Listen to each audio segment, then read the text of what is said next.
Hello, everyone. It's Settler's Lament here, and I'm joined again with the Distributist, Endeavour, and Charlemagne. And today we're going to be discussing right-wing themes in fiction. I don't really have anything too specific planned for today. The main thing that inspired me for this discussion topic was Endeavour's most recent film on or video on Wall-E, which is very good, and you all should check it out afterwards if you haven't already. Um, but there's also been several other things going on that have made me think a bit about this topic. And I think there's some interesting things that we can talk about. There's also been the orcs phenomena recently, if you guys know what that's about. But yeah, so is there anything anyone would like to kick off with?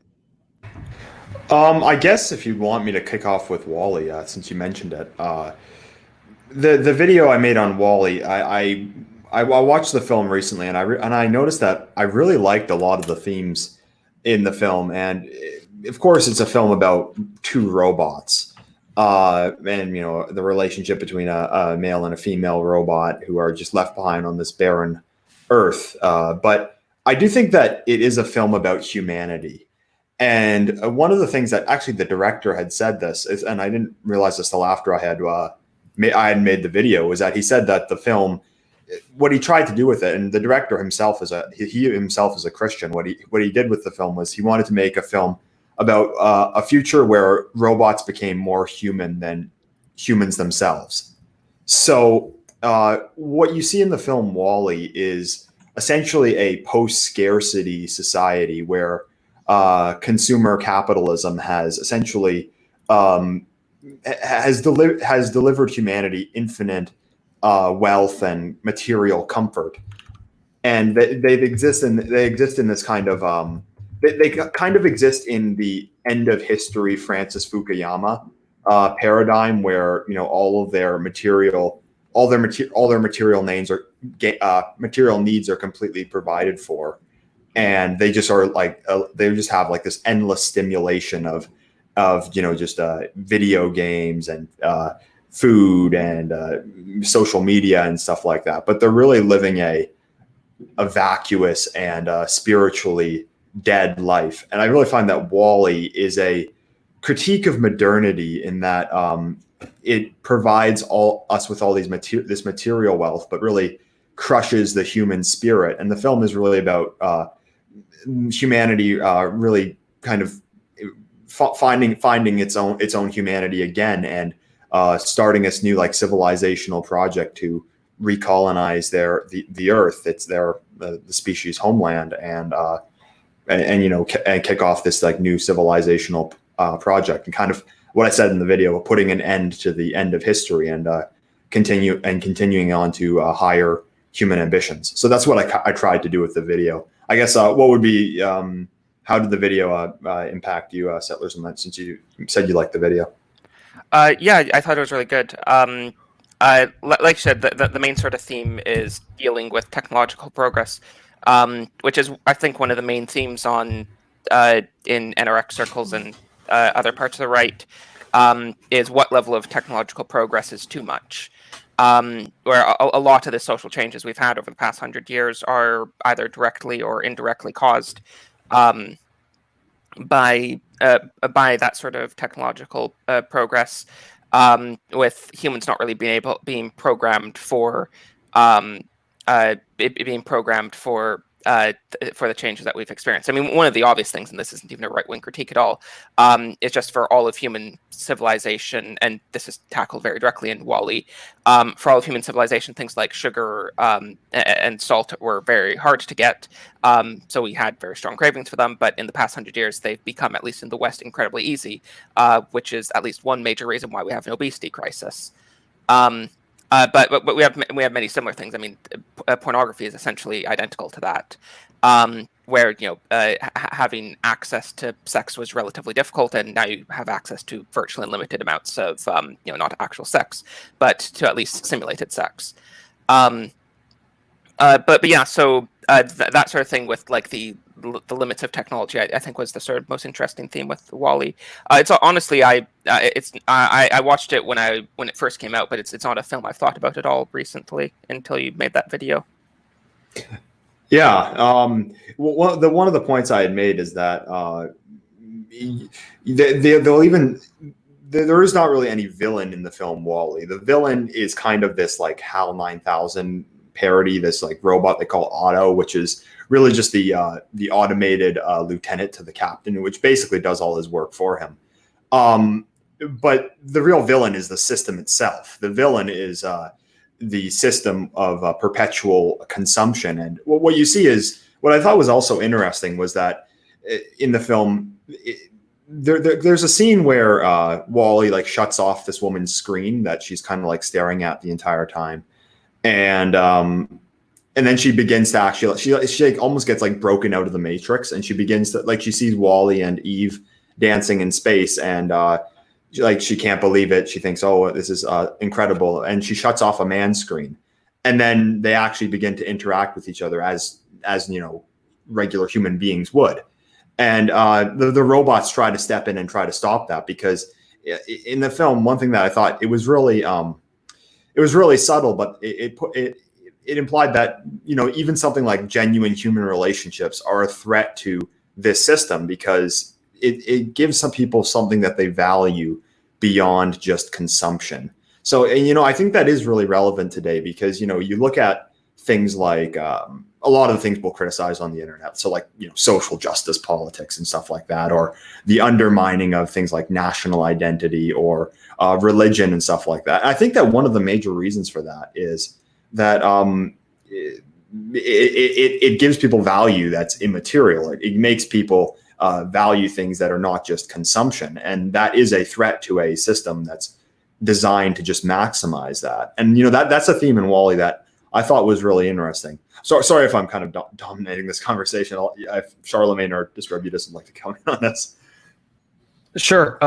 So one thing that I was thinking about, given that we started talking about Wall-E, is I find a lot of children's movies actually tend to have more right-wing content in them than movies made for adults, weirdly enough.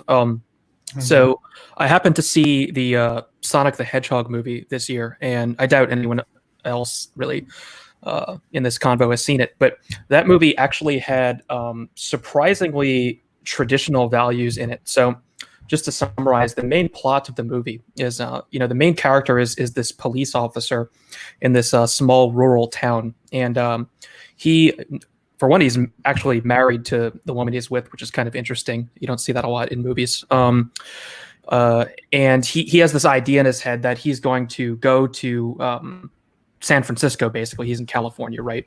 He's going to go to San Francisco and become this really important police officer, and because there's so much more going on in San Francisco, he has to go there to get to the big leagues. And over the course of the action of the movie, the story sort of resolves itself with him discovering that it's actually the right thing to do to stay in this small town, because the movie makes a point that he's sort of like the third or fourth guy in a generation of police officers who have defended this small town. And even though he doesn't really do a lot of crime fighting because it's very peaceful, he provides like an important service to his community, and his father did, and his grandfather did.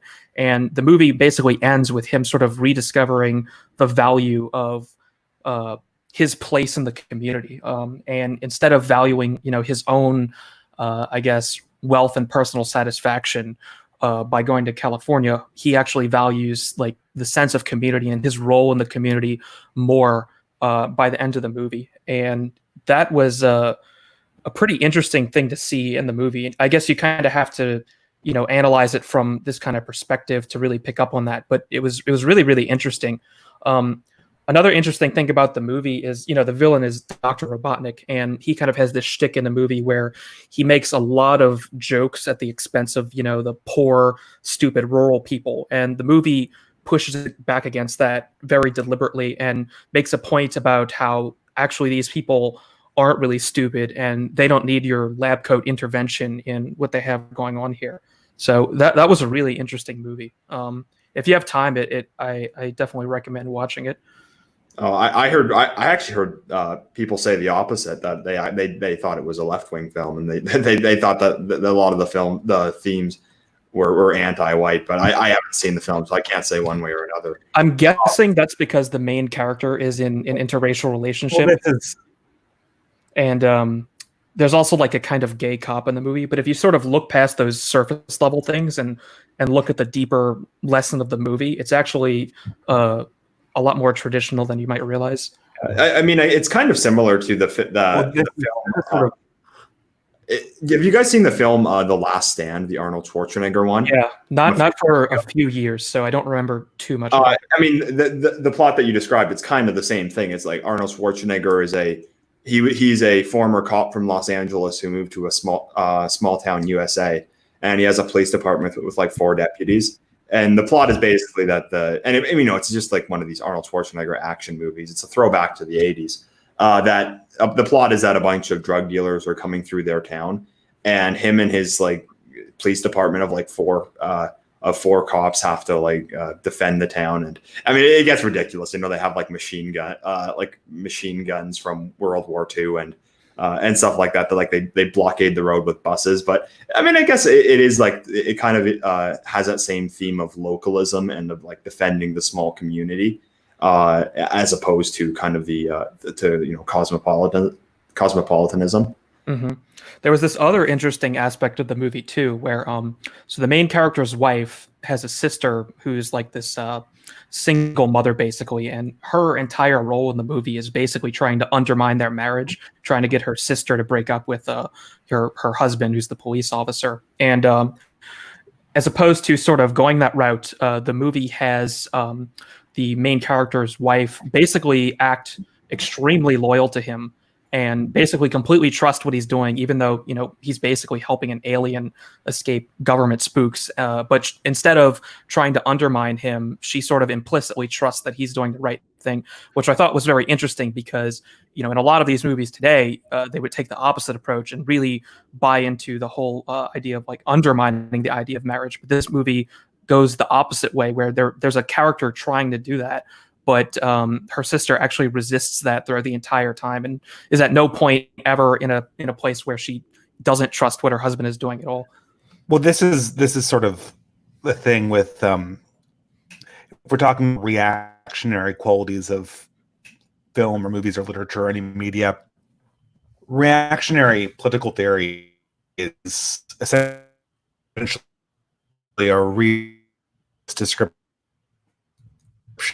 You're roboting really badly. Human narratives formed. I really don't know what to do. Is this better? Yeah. Could you repeat everything? Yeah. Okay. Well, I said, the thing with all these movies is, and I hope this is coming through. The thing with all these movies is that reactionary political theory and reactionary theory about how humanity operates, it's a realist theory. So any consistent description of human behavior that's been done over time and has shown itself to be true is going to seem reactionary as our culture shifts more and more to the left. The example I thought of most recently was The Lion King. This is a movie that was obviously came out when I was a pretty young kid in the 90s. I can't remember exactly what year it was, but it was considered largely non-political. They re-released it as a live action film, and we had all of these leftists doing think pieces about how it was racist and monarchical. And, in some sense, they're absolutely right. It's essentially a monarchist film that's about the right order of peoples inside an ecosystem and how lines have to be maintained. It's a broadside on everything that the left is trying to accomplish right now. But this was never supposed to be a controversial or political film when the original observation was first made, when the original script was first put together in the 90s. It just encapsulates wisdom that's shown itself to be true over time, and because our culture is moving to the left, it therefore is reactionary. And this is why I oftentimes say that all good art is reactionary, even when it attempts to be progressive. If it's telling the truth, then that truth will be reactionary inside the work itself. I know the last time we were on one of these streams, we explored this concept of the reactionary messages inside War and Peace, which is in today's environment absolutely reactionary. when it was written, it was intended to be, well, progressive, essentially. That's interesting that you bring that one up in particular, The Lion King, just because it's really been a non-political story, not just since the 90s, but for hundreds of years, because that story is actually just a retelling of Shakespeare's Hamlet in a very one-to-one fashion. And that story has been a completely non-political story for basically its entire existence, but suddenly now it looks extremely reactionary. In many ways, Hamlet's more of a subversion on the classic story, right? Hamlet is, this is the story, but in Hamlet it all goes wrong. In The Lion King, it's the story played straight. Good point. Yeah, one thing I think is very common in fiction, and even to this day, is that you'll always see monarchies in fiction. And I mean, I realize that like in our day and age, I don't really think of it as a feasible system to implement, but I do kind of have like a soft spot for monarchy. You know, like in my heart, I just love I love the idea of it, because I've always thought of it as kind of the natural state of being, the natural order, really, because you know, human societies have always kind of formed monarchies. It just seems to be like the natural state of governance, because you know, it's a form of government which, much like humans who want to you know, have children and pass on life to their posterity, like monarchy is passing on the reins of leadership to regardless of the next generation. But pardon me. I guess like the point I want to make, though, was that's very common in almost all fantasy and almost all fiction.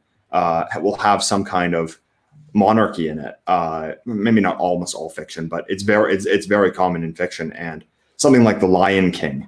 I mean, like The Lion King has also like other themes, like the fear of the outsider, and maybe like the and I haven't seen The Lion King in years, so I have to remember, if I remember correctly.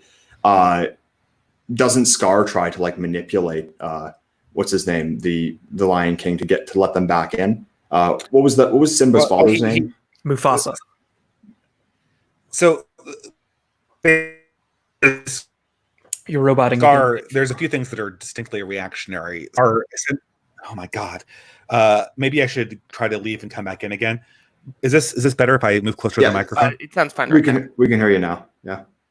Oh, okay. I'm just going to move the microphone very close to my.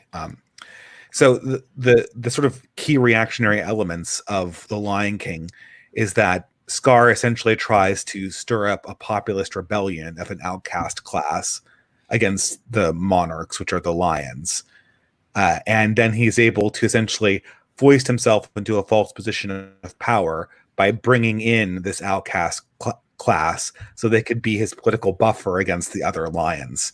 And then when he's finally dethroned, this is sort of what I find supremely reactionary, as opposed to sort of taking ownership of the situation, he tries to blame the hyenas, which are the outcast class. And then when they see that Scar isn't for them and he'll turn on them, they kill him.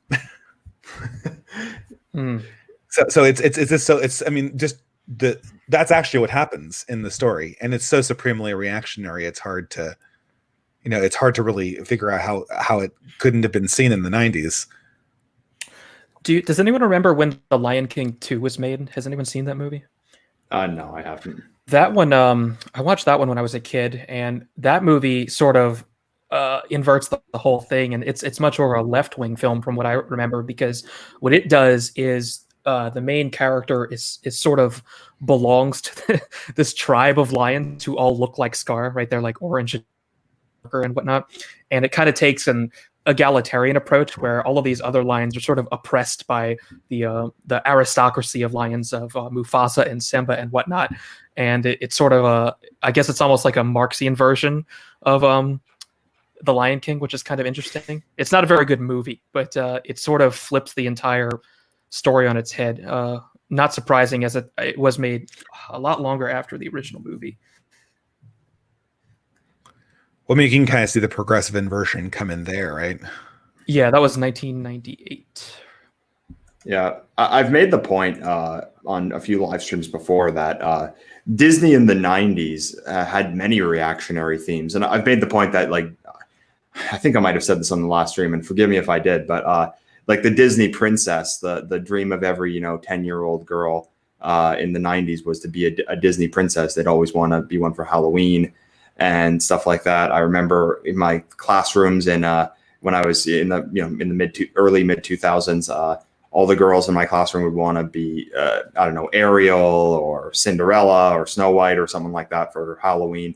It's a hierarchical position. It's appealing to the beauty that a hierarchy really creates, and the status of a princess. So the princesses in Disney are very they're very high class. They're very aristocratic in that how do I say this? Like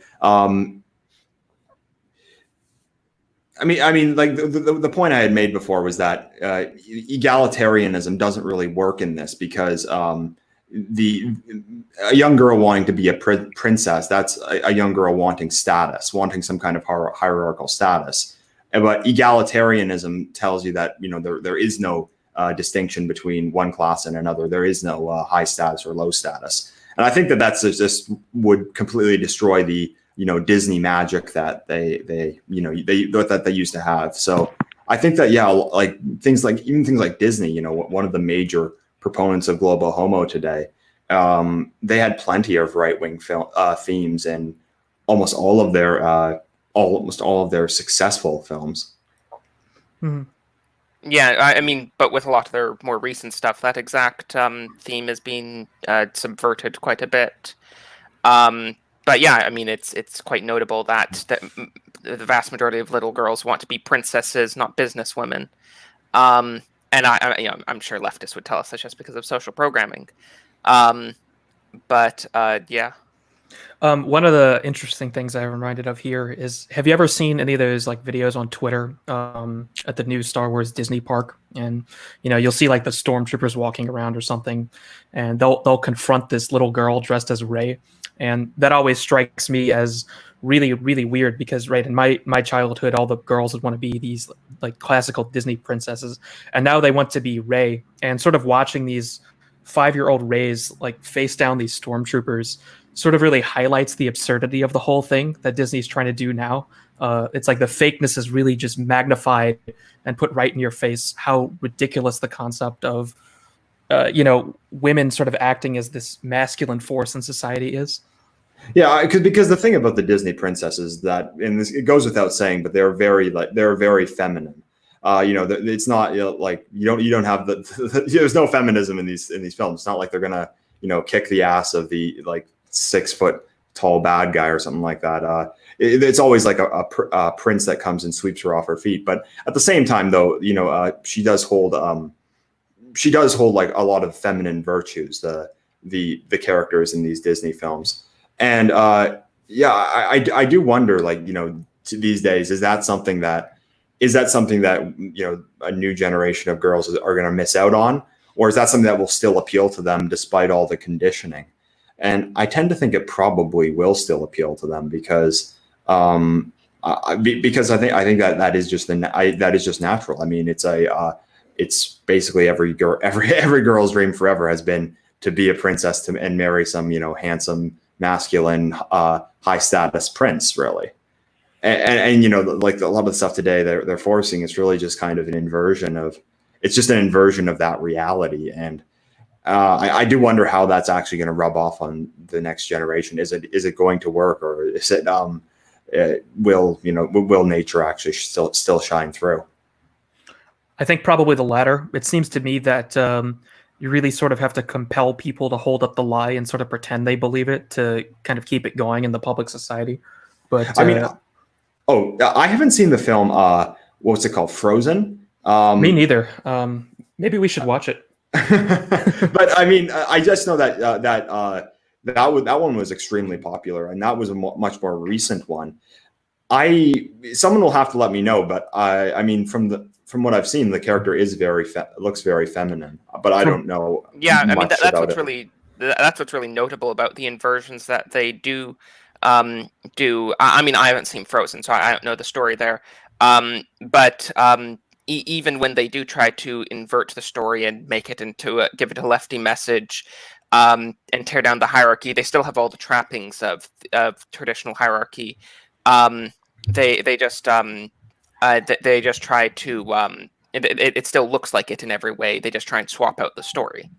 Yeah, and I'd say that like that's kind of why a lot of these films are really bad. It's because they don't because when they insert that into when they try to insert egalitarian themes into a film that's about monarchy, about princesses and kings and knights, it's always forced because you see that like that couldn't exist under in an egalitarian system. It's a fundamentally anti-egalitarian role, and when they try to like insert that, it always feels forced. So I think that's kind of why a lot of this stuff just falls flat. Now I know that I know Disney's still like financially successful, but I can't really. I see a lot of their recent stuff, and I just don't see like it appealing to like an entire generation of children the same way that it did, say, only 20 years or so years ago. So am I people hearing me now? Yes. Yeah, we can hear you.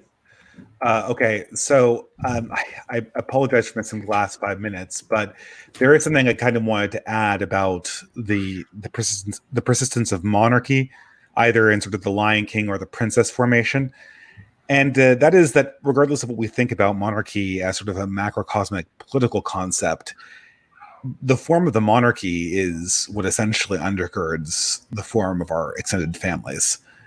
And so the idea that the fairy tale ends in the formation of a successful monarchy mirrors the formation of a successful family. It means that, you're going to become part of the next generation's aristocracy that will take ownership. Modern day Disney films just seem to continue in perpetuity adolescence. And so the monarchy is kind of a threat to that narrative. Once there's a happily ever after, you ascend to sort of this higher level, then this becomes symbolic of the transformation people make from adolescence to adulthood. And that's why, at least symbolically, the monarchy is so important to maintain. And that's why I think you see with the attacks on monarchical elements inside Disney films, you also get a simultaneous de-emphasis of the traditional gender roles and the focus on the family. Yeah, one thing that I had heard is that like the character of Princess Leia from Star Wars was Star Wars always a left-wing series? Because one thing, and I'm not going to like say word for word, but the quote was that she doesn't really embody a European princess. She embodies a princess of a different group, and that she's just really like bitchy. She's really bitchy and really like self-centered. She's Druidian. Druid. That's what, Druid. Yes, that's what I was referring to. That's a great reference. But like I do think that like she doesn't look Druidian. I'm just gonna say, That's a Spaceballs joke, by the way. Yeah. Oh shoot, I forgot what I was gonna say. I'm sorry. Never. I had to. Oh no, it's fine. Just that Princess Leia doesn't fit the standard archetype. Yeah, she doesn't really fit the standard princess archetype because she doesn't really like strike you as like someone who's very who's very like well mannered, or someone who you would that would be high status. Someone that was high status probably wouldn't. I guess wouldn't fit that archetype. I'm not saying that look, the original Star Wars, everyone likes the original 3 films. I'm not saying like I don't want to rip them that badly, but I will say that in terms of the princess archetype, I guess that's why young girls loved Ariel and Snow White, and they didn't love Star Wars. It was a boys' film back then, so. It's of course important to mention that Revenge of the Sith is objectively the best Star Wars film. Get out of here! Oh, God, I want to hear why. Why would you say that? Haven't you watched all the stuff AA's done on it? Just basically, it is the best example of evil just taking over the galaxy of really any film I've seen. And all the bad guys just get crushed. And Palpatine is just by far the best figure in the entire series. I don't know. I still felt that Palpatine in Return of the Jedi was much more ominous. It's interesting because Palpatine's definitely evil, right? But the movie plays it in a way where the Jedi aren't obviously good either. The Jedi are also corrupt. So you're kind of in a situation where there's really no good guys in. Does it play it that way? I feel like we're superimposing. I mean, the thing is, like, of course, the movie just assumes that maybe they're on the side of the accidentally Jedi, right? But the way it depicts the Jedi, and the there Republic we go. generally, they're just obviously corrupt, and there's not really anything worth saving in the Republic insofar as the system itself goes. I mean, the Jedi are basically this. I mean, the Jedi even say, I think in episode 2 or 3, that they've lost their connection to the Force or something. I mean, they actually admit that all of their actual religious devotion or religiosity generally is kind of gone, and now they're just this empty husk. I think you're describing, though, is a prequel series that was much more tragic and much more introspective than the prequel series actually was. Definitely. I'm not saying that those themes didn't exist or that you couldn't have made a better story, but if you emphasize that more. But I just remember a lot of really cheesy lines, and the character just walked on that weren't introduced at all, and I don't know. Well, that's kind of one of the interesting things about this whole topic is that a lot of times, I guess, what you'd call right-wing ideas tend to appear more incidentally or naturally in movies as opposed to being explicitly placed there. And I think that has a lot to do with just the truth value of them generally, insofar as providing a real description of civilization. I mean, my take on the Star Wars prequels, I see those themes that you're mentioning, but I really feel like they were underdeveloped. I have to say, like the theme of it would have been a lot more interesting if they had done more to expose like the corruption that was going on in the Jedi Order and in the Republic Senate and stuff like that. But I mean, it was kind of just, they kind of just had a couple lines of, Mace Windu saying our ability to see the future with the Force is dying or something like that. I mean, I see what you mean. I just feel like they didn't really play it as well as they could have. Well, this sort of gets back to, I guess, more or less my thesis of this. How I see this is that if you do good art and just describe the characters, like tell me the story of just in the most superficial way, tell me the story of the prequel series. And then as opposed to trying to cram action figure sales deals into it or put special effects in, just see if you can naturally figure out where the most tragic, the most poignant elements of the story are, and to just let your focus on the characters drive that. And if you did that with the prequel series, you would have naturally explored these themes. The tragedy is the Jedis are superpowered and they can't foresee themselves being subverted. Man, that's tragic. Man, that's reactionary. Or, a person is corrupted by Satan, right? To betray those who trusted him. That's also tragic and reactionary. If that had been more organically portrayed, more like sort of Tolstoy describes characters, then I think that the fundamental reactionary nature of that film would have jumped out more. I think you see this a lot in Shakespeare. To go back to this, I know Mencius Moldbug famously said Shakespeare is reactionary because, believe me, if Shakespeare was progressive, you would have heard about it by now. But he does, Shakespeare is an excellent judge of character, and there are just numerous. He had a series of Roman political plays that were incredibly reactionary in their perspective on how civilizations worked. And I always think about that when I think of just political realism fundamentally being reactionary. Yeah, I mean, I don't think the prequels are particularly good movies in any objective sense. And what you're saying there, I don't really disagree with anything. I mean, yeah, I've never thought of Star Wars as a very right wing film series. It always kind of has been left leaning, like the prequels. It's essentially the downfall of a liberal democratic system to what is, I guess, to the system. The prequels are empire. fascinating, aren't they? What the arc of the prequels is, other than Anakin Skywalker himself, it's the downfall of a liberal democracy to what's a stand-in for fascism. So, I mean, it's not like it's a far left theme, but it definitely is a left-leaning. It definitely is a liberal theme. And then the original series, I would say also it does have some center left themes. Like it is a theme, something about rebellion. The empire is supposed to be a stand-in for a hierarchical, imperialistic, fascistic regime with an emperor, and then, like I mentioned, the aristocracy of the rebellion is not very aristocratic. And then, of course, the less we say about the sequel films, the better. Yeah. But I'm going to say something. The sequel films are fascinating cultural artifacts. The fact, like how bad they are is absolutely fascinating. I mean, they have no right to be as bad as they are.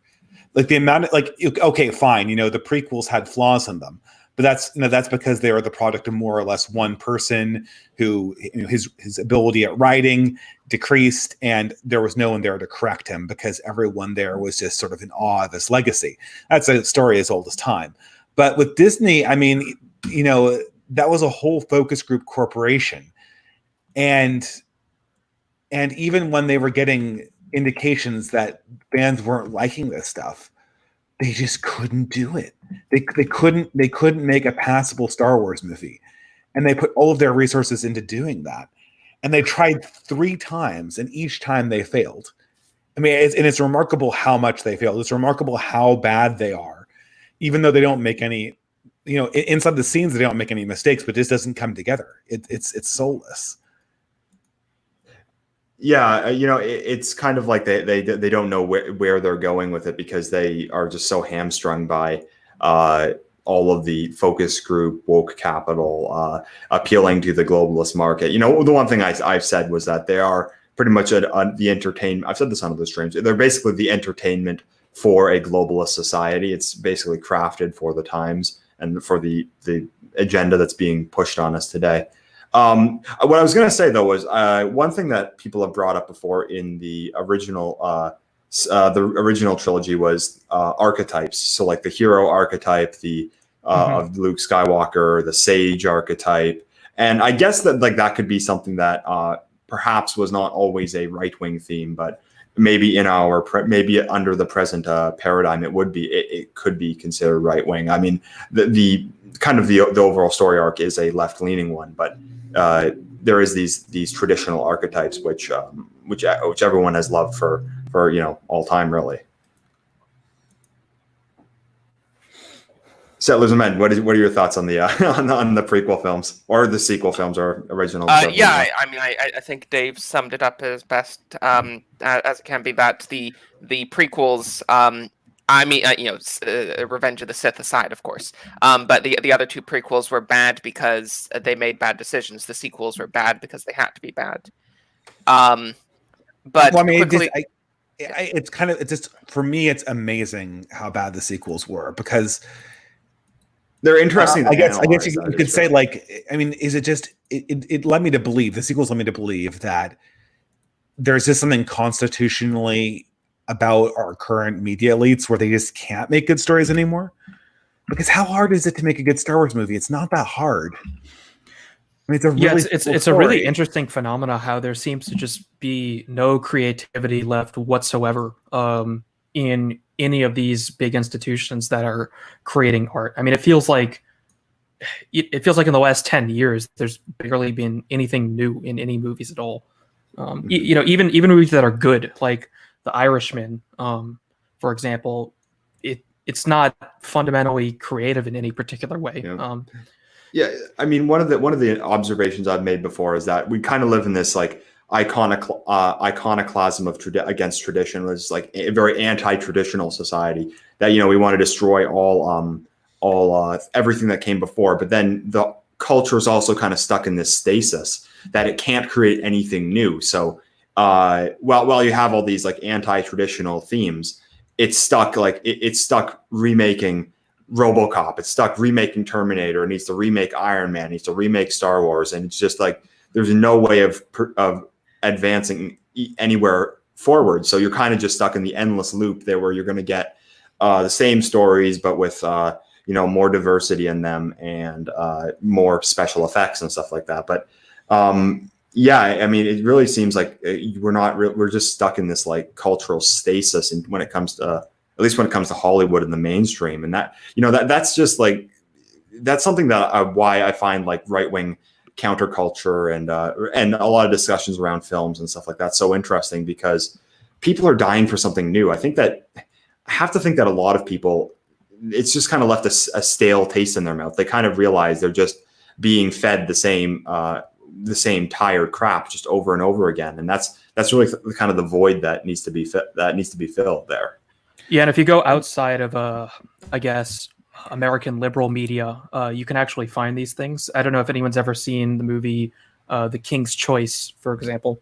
I watched that a few nights ago, and this movie is I think it might be a Norwegian film, but it's about Norway, and it's foreign language, and it's basically about the resistance of the Norwegians to the German invasion in the 1940s, and it focuses completely on the King of Norway, who's sort of an ceremonial figure, really, but he makes very critical choices in terms of defending his homeland, and there's no sense of there's no diversity in the movie whatsoever. It doesn't pretend like it's modern multicultural Norway, right? Like you see Norway as it was back then, and you get to witness this sort of heroic journey of the monarch sort of rising up to his monarchical role, even though it's purely ceremony, and trying to guide his people through this time of strife.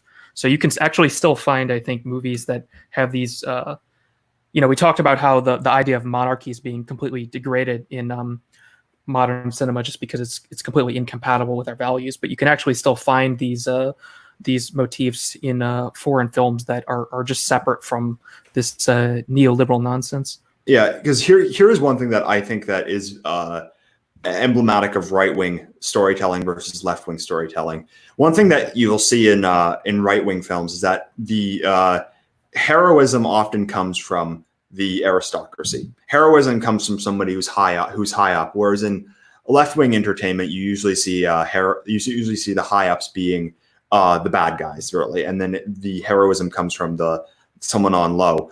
Like an example of this could be just look at all these teen movies from the 90s and 2000s, where the jerk was like the jock, the quarterback who had this like beautiful bombshell girlfriend who was like buff and stuff like that. He was always a complete like asshole who just picked on the nerds just for the sake of it. And the hero was always the awkward kid or something like that. But then when you actually look in reality, usually at a lot of your typical American high school, the guy who's like the head of the football team, he's usually a model student. He's usually like someone who is well liked in the community and liked by the people around him, and generally has his life together. So I think that if we want to look at a right-wing example of this, we could take something like for example, if we wanted to take WALL-E, for example, the heroism in WALL-E, the decision to kind of rage against the system that they were stuck in came from the captain. I don't know if I mentioned this in my video, but the one thing I thought was interesting was that the only real position that was above the average person was the captain in that film. And that decision to kind of like take that step, that decision to leave the system of consumption, that came from on high, that came from their leader, really. And I find that a lot of right-wing films will it'll glorify a hierarchy, but it also has responsibility in it. So it's not just like he's great because he's rich and stuff. It always like comes along with him having a really strong responsibility for the people who he's who he's trying to save, or the people his loyalties lie with, really. And I'd say that's a right-wing theme in a lot of entertainment. Well, I'll say this. I mean, I'm not, I think that there's something to be said for that. But I think there are a lot of traditional films that start with people who are lower down on the social hierarchy. However, one thing I've noticed that's been very different with the most recent crop of progressive films is that usually when the low is raised high, there's this idea that the low takes the identity of the high. He becomes the prince. He becomes the ruler, and therefore he takes responsibility. Whereas if you look at, well, not to harp on the Star Wars sequels again, but if you look at Rey, she's always the underdog. There never is a reckoning with the status she's achieved. And so there's this continuous idea that not only is the hero from below, but the status of the underdog and the oppressed is never given up, even when the hero's journey is completed.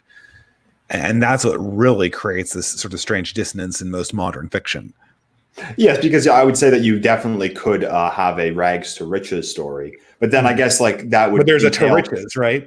Yeah. But that entails like them taking on responsibility. Yeah. That them actually taking on the responsibilities of being higher up in the hierarchy. But then, as you mentioned, yeah, they always have to be the oppressed one. So even when they're like, even when they've saved the galaxy and like launched Star Destroyers with the Force or something like that at some laser beam in space, I have no idea. But they're still oppressed. They're still the one. They're still the one who's like. Oh yes, go ahead. The entire Star Wars sequel does this incredibly insane dance around. It tries to basically it dances the audience's eyes away from the realization that the rebels must have won after Return of the Jedi. And so like, oh yeah, the rebels won, but we're the resistance. Like the resistance to what? it's like how do you win and then become the resistance, Leia? And it's just they do this sort of, they never fully explain it because no explanation would be satisfying to what they're trying to do. They want to somehow win, admit they win, but then still be the outsiders. And they don't want to explain how this is supposed to work or how it did work because the answer must at some point be their own incompetence or basically the galaxy's desire not to be ruled by them. Yeah, well, it's kind of like a continuation. Why is that? What? It's like a continuation of this idea of eternal adolescence, you said. You know, the rebels are these adolescents, literally in the original movies, in the case of Luke and Leia at least. And, you know, they can't ever grow out of their rebellion phase and actually rule. So, you know, 30 years later when they're, you know, 50 years old or whatever, they're still just the resistance or rebels instead of leaders. They're failed teenagers, right? Yes. Like Luke is a failed teenager when Rey meets him because he was never able to become Yoda or Obi-Wan because Obi-Wan and Yoda believed in something and Luke believed, I guess, in the rebellion that wasn't possible to create. And you know, this is the thing. I usually say that setting details and continuity errors I usually said that the people overestimate how much those actually have an impact on the overall effect of a film. This is one big exception. I think this continuity error really, really hurt this film. Definitely. I mean, yeah, it's essentially just a reskin. It's just, they're not the rebels, they're the resistance, you know, or they're not the Empire, they're the First Order. Remember, guys, it's completely different. And you know, that one scene where the ginger guy screaming his head off in front of the crowd with all those banners, you know, that's completely original and not meant to be political at all. Well, it's also not it's not even clear what they're really resisting because they're part of that universe's cathedral, basically, right? They're on the side of the people who are in control, and it's a very ironic name because it's a lot like our world's resistance, where you know they're resisting, but what, you know, pushing at an open door. What's actually being resisted? When I said resistance, I actually meant restorationists. Yeah, no, it's the classic way that the left sees themselves.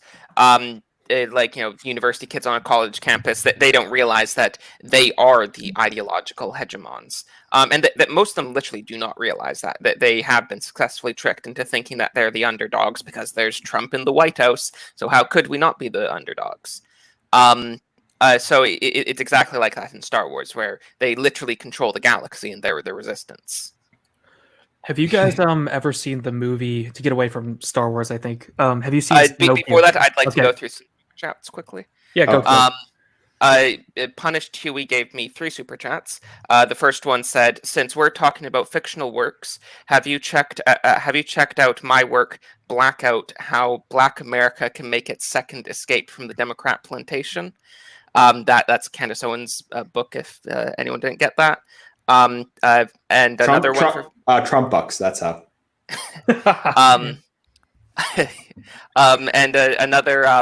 And another $5 from the same person, Punished Huey. Can you also discuss the fictional concept of hyperinflation? Thanks. Anyone have anything to say about that? Yeah, it's not really relevant to our topic right now. now. Hyperinflation? He said, can anyone discuss the fictional concept of hyperinflation? Hyperinflation is absolutely real. No, I'm not saying that can. Well, okay, maybe this is not pertinent, but we should go on, I guess. Okay, but it's real. Yeah. I think it's a joke. Also, I am innocent. Same person. Not really sure what that's supposed to mean. And Will Timothy Norman Johnson said you should discuss Deep Space Nine, reactionary themes of religion, love, and people, etc., breaking into Roddenberry's progressive paradise. I don't know anything about Deep Space Nine, so I can't really comment. That's a good point. I mean, I could say something about that. Okay, yeah. I mean, Deep Space Nine is it's not really reactionary, but I guess in the mode, it's what I would call a politically realist reinterpretation of the Star Wars universe. And it's interesting in that it tries to break the Star Wars universe in a really interesting way. That really, it really shows its 90s style in doing so.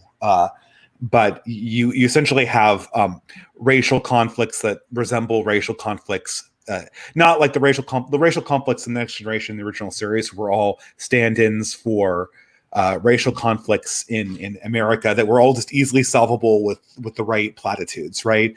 Whereas these things are like deep-seated hatreds that go back for generations and people who actually want to kill each other. And you have actual politics go on. And what you get is something that's thoroughly not very Star Trek. I don't know. I mean, I think it's a good series. It's a little bit long. And I think it was the last hurrah of Star Trek, really. Because Star Trek had, they either continue Deep Space Nine style, in which case they would slowly evolve into something that looked like Dune, or they returned to the form of Captain Picard, like they continuously tried to do in Voyager and afterwards, which, as the American political environment evolved, was increasingly more difficult to believe. I think you were going to say something. Sorry, no, I don't know anything about it. Go ahead, Endeavour. Oh no, I don't either. I thought you were something you were going to say before. No, that. Sorry. Razor Fist has a good series on Deep Space Nine, and you're absolutely right that it is a reactionary reimagining. I actually like the original series more because Star Trek was supposed to be liberal. It's supposed to be liberal progressive. And the original series realized that it was past its expiration date of the 60s. So what they did in the original series is they had Q, who was the liberal skeptic, and then they had Picard, who was the perfect representation of someone who could implement liberalism right. And the entire series is a war between Picard and Q. And Deep Space Nine is probably better. It's more realistic. But it's also less Star Trek. It's less the identity of what the thing is. So to me, it always feels sort of like a halfway measure on the way to something that looks more like Dune. I will say this, though, and I've mentioned this to Fritz Imperial many times. The great irony of Star Trek is that it's always bolstered up by a patriarchal leader like Picard or Sisko or Captain Kirk, which the sort of progressive utopian society that they describe would never be able to create. Right, you have this sort of classical French aristocrat in space, basically. But yeah, how would such a guy ever exist in the rest of Utopia? Imagine Justin Trudeau as the captain. Well, that's more accurate, right? Yeah. Well, if that's what their goal is, yeah. That would be a great parody. Bring liberalism to the universe or the galaxy or whatever. Someone should do a deep fakes Justin Trudeau Star Trek spoof. That'd be great. Yeah, with the diverse crew members of officers. One thing I was going to mention though is that I find that right-wing entertainment does the concept of good and evil a lot better than left-wing entertainment does, left-wing storytelling. Like, I find the left can't do evil correctly because they either have two different they have two different interpretations of evil. One of them is like it's somebody they're evil because they were oppressed or something like that. They're evil because society did something to them, or they have this horrible past that scarred them, and that's what made them evil. Either that, or they're just evil for the sake of being evil. They're just meant to be a Hitler archetype who just wants to kill a bunch of people because he's a bad guy. So, you can look at the Joker in the new Joker film. Like, he's bad because and which I didn't watch the new Joker film and I refused to, but he's bad because he was abused and because people laughed at him and he was rejected. Or if we want to go back to the Star Wars films or the Marvel ones, they're just bad guys who want to blow up the world, who are just like these fascists who are just evil. And there's no depth to it. What I find in right-wing entertainment is that there is a very clear good and evil, but the evil has a motivation behind it. It actually has it actually is the result of humanity. Like, humanity creates that evil. Like, a good example is Syndrome from the film The Incredibles. That is a very interesting right-wing film. What you see with the character of Syndrome is that his in his youth he was rejected by Mr. Incredible, and he eventually in his adulthood, once he became successful, he basically murdered all the superheroes. But the film makes it clear that he is evil. It's not because he was rejected by Mr. Incredible. That was the right thing to do. It's that it's envy with him. Like, envy is creating his evil inside of him, and what he essentially wants is egalitarianism in the film. He hates the superheroes because they are better than him. They're higher in they have a higher status than him that he can never attain. And I find that that's why the villain of Syndrome is one I've always found so fascinating, because he is probably the most evil villain I've ever seen in a kids movie, but one that actually makes sense. He's not just evil for the sake of being evil. It actually feels like it actually feels like there's something sinful inside of him that's making him evil. Like, it's that envy is what's made him evil. Yeah, I've heard this analysis a couple times of The Incredibles, but I haven't seen it in a really long time. This is another interesting example of children's movies being more right-wing than films made for adults. It seems seems like a lot of these movies from that era, I guess, like we talked about earlier, all kind of encapsulate this. When was The Incredibles made? Was that 2004? Yeah, so not too late. Not too late for these ideas to go away completely. Yeah. What was your take on Incredibles, Dave? Well, I mean, when I saw it, I was kind of surprised because it did have some right-wing themes in it, even for the time.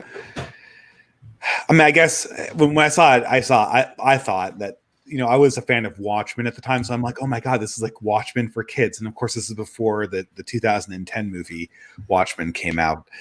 I don't know. I mean, I think that this sort of just goes back to the point that children's fiction has to stick to more basic truths, so they have a tendency to become more right wing. Yeah. They're less tolerant to propaganda, so you're just naturally going to get these observations that are there inside films. But another major theme in The Incredibles is family. Like, it's about them coming together as a family, and Bob, Mr. Incredible, kind of taking responsibility as a father and being the leader of his family, and that it's a very a lot of really wholesome themes in The Incredibles. I think that it's one that I really like. I like The Incredibles way better than Watchmen, to be honest. How about Settlers of Men? What do you think of Incredibles? It's honestly been a really long time since I saw it. I mean, I was a kid when I first saw it. But yeah, it does seem to have some pretty interesting themes. I did see the second Incredibles movie that just came out a year or two ago, and basically the entire point of the movie was inverting those themes directly. Yeah, of course. The husband becomes the house husband, and the woman becomes the career woman. It's sort of gross stuff you'd expect. Yeah, of course. They have to like kind of invert it because it was the 2010s. But I also, the other thing I really liked was I liked the Americana aesthetic of the Incredibles. Like it kind of has a mid 60s kind of it almost kind of looks like the film, the game BioShock or something like that. It's that it's really interesting artistically and aesthetically. So yeah, that's like one film that I think it has plenty of right-wing themes in it. But what would you guys say about what I put forth about the idea of evil in right-wing films as opposed to in left-wing films? Would you say you agree with that analysis? Well, yeah, the left doesn't believe in the concept of evil. Right. That's in the what I was concept gonna- of evil as long as it's a right winger. Yeah, I mean, they like philosophically they'll generally deny it. Yeah, they'll deny it, that's hard. Yeah, they'll use it to their advantage when they can.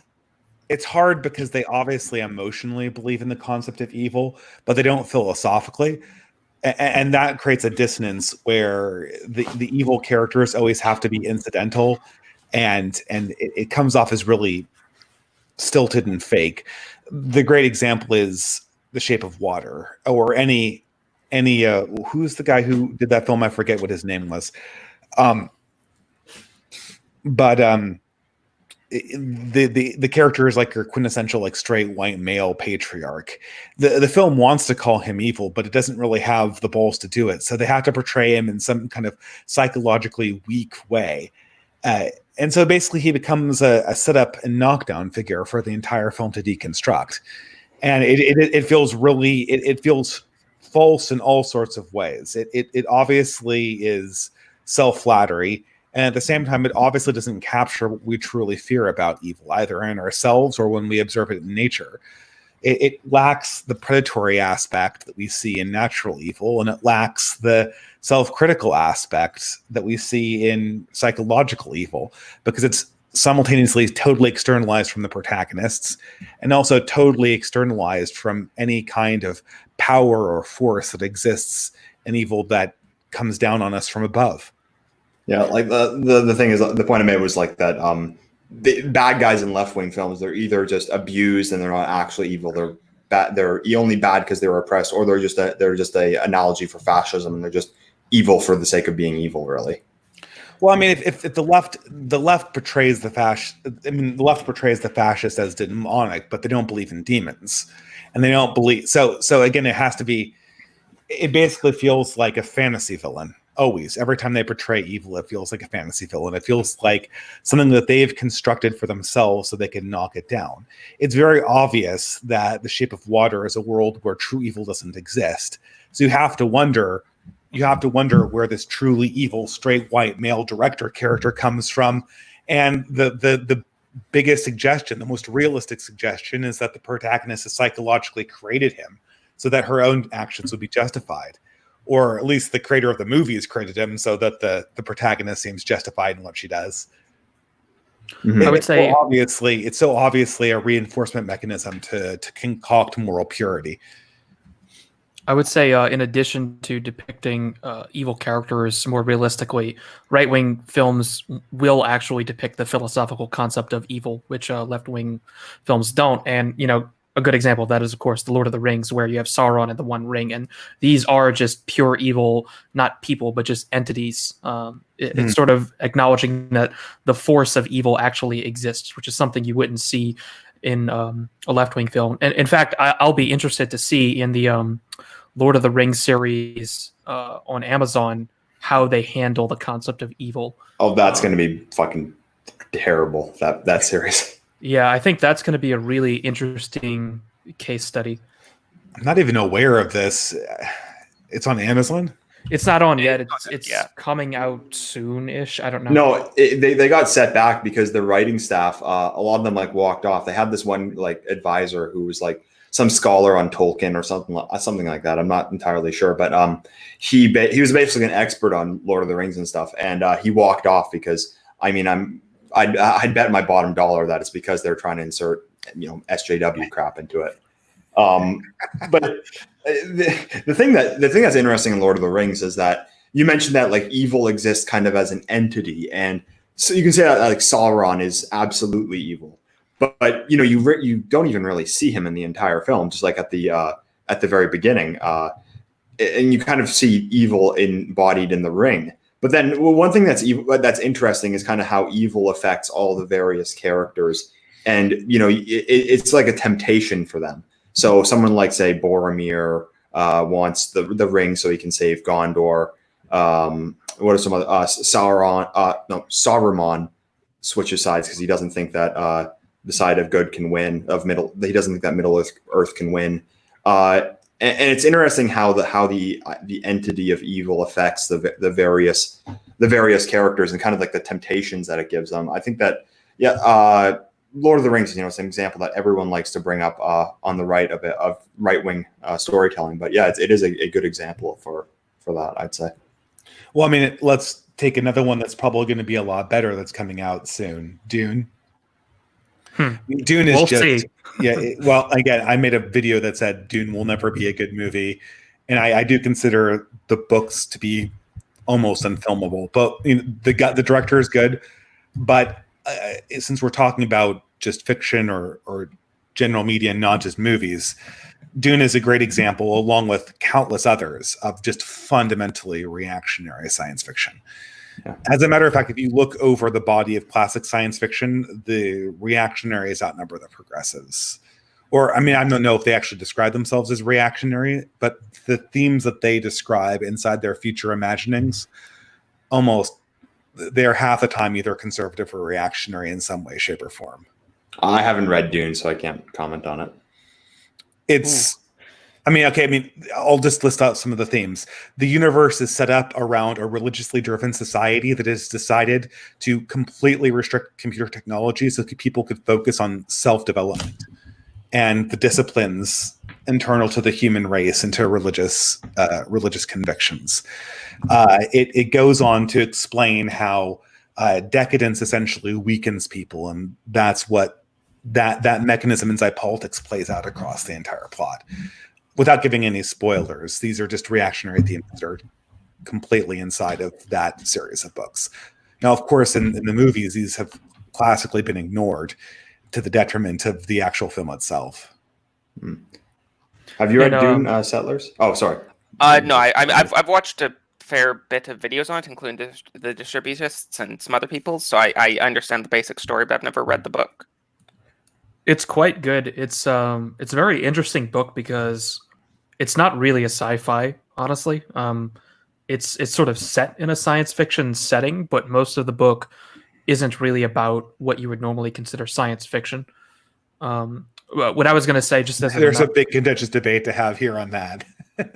I think it is. I mean, if you had to classify it, I would say it's science fiction, but it's very different from pew pew laser beams like you would normally consider in a modern sci-fi. I think another example of a book that sort of fits into this general domain, though, would be Foundation from Asimov, where the central premise of that movie, that trilogy of books rather, is decadence plays a huge role in it, where you have this decayed, decadent empire that collapses, and they have to rebuild the society, and the way that's actually rebuilt is sort of this grand vision of the aristocrats in the first place. It's not like a bottom-up phenomenon, but it's been a while since I read that. No, Asimov was a progressive, so this might be another incident of the whole sort of war and peace effect. But I think Herbert might have been actually more reactionary sentiments. But you can just go down the line, like Starship Troopers. Heinlein had a huge reactionary streak in all of his books. Perhaps with the exception of Stranger in a Strange Land. You could go to The Forever War, which was a classic reactionary sci-fi book, A Canticle for Leibowitz. It's amazing looking back at all these books just to see what their actual ideas of the world were.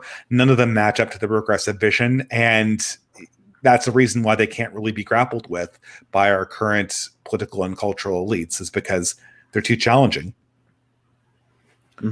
Yeah, what Morgoth had done a video on Foundation. He said he didn't like the books because I haven't read them, so I'm going off of what he said. But it seems like it's more of kind of an Enlightenment liberalism, like creating a society for like rationality and kind of controlling everything through that, kind of trying to like scientism, kind of like Richard It Dawkins. absolutely is. Yeah, it is. It is, and it's like the character in Foundation is Harry Seldon, and he is scientifically determined the force behind cyclical history to the point where he can actually game it in this future environment, and he does in a very liberal, progressive, scientistic fashion. But I guess I'm not, without spoiling it. What happens though is as this prophecy and this liberal, progressive prophecy unfolds, the author himself tries to ask what the boundaries and flaws of it are. And when the author explores the boundaries and flaws of this scientific prediction system, it naturally comes to reactionary conclusions. It's apparent that people will be using this technology to enslave people using the very progressive scientism that gave them the ability to game the cycle of history to begin with. Without going into too many details. Yeah, I mean, you kind of see that in our real world today with AI, and that AI is coming to some very how should you say, politically incorrect conclusions about a lot of things, and that would make for an interesting right wing storytelling about like AI basically shattering like an egalitarian worldview. So there's like an AI which basically just says, about that 1350 statistic or something like that. But I'm not a huge science fiction guy, but one thing I do notice is that it feels like a lot of the 1980s, 1990s sci-fi. A lot of it was focused around like technology taking over. So like machines and AI like going haywire. So the kind of the iRobot thing. I know that was from the 50s, but like technology really like robots taking over and killing humans. The kind of 2001: A Space Odyssey. What would you say they've really moved on to? Because I don't really see that anymore, but I don't really keep up with sci-fi. So what are they kind of bringing up with in these days, other than of course Star Wars? In the 90s, I used to be a huge sci-fi. I used to be a huge sci-fi fan in the late 90s, early 2000s, and then I started reading like the year's best science fiction anthologies. And I remember that there was some transition year, I think it was the year 2000, 2001, where they just started publishing intersectionality-inspired science fiction almost exclusively. And it just ruined it for me. The sort of transition to purely progressive forces in the science fiction industry, especially the science fiction awards industry, happened a good deal sooner than it did everywhere else in the culture. So I have no idea what's going on now, but I imagine it's not good. Like I saw a few episodes of Battlestar Galactica, and I couldn't take it seriously. Like it was just like every single character was like either some like white man who was incompetent or some like strong independent woman who showed him how it was done and stuff like that. And I just like. I just couldn't watch it. It was just, for me, the progressive themes kind of just had overtaken it, really.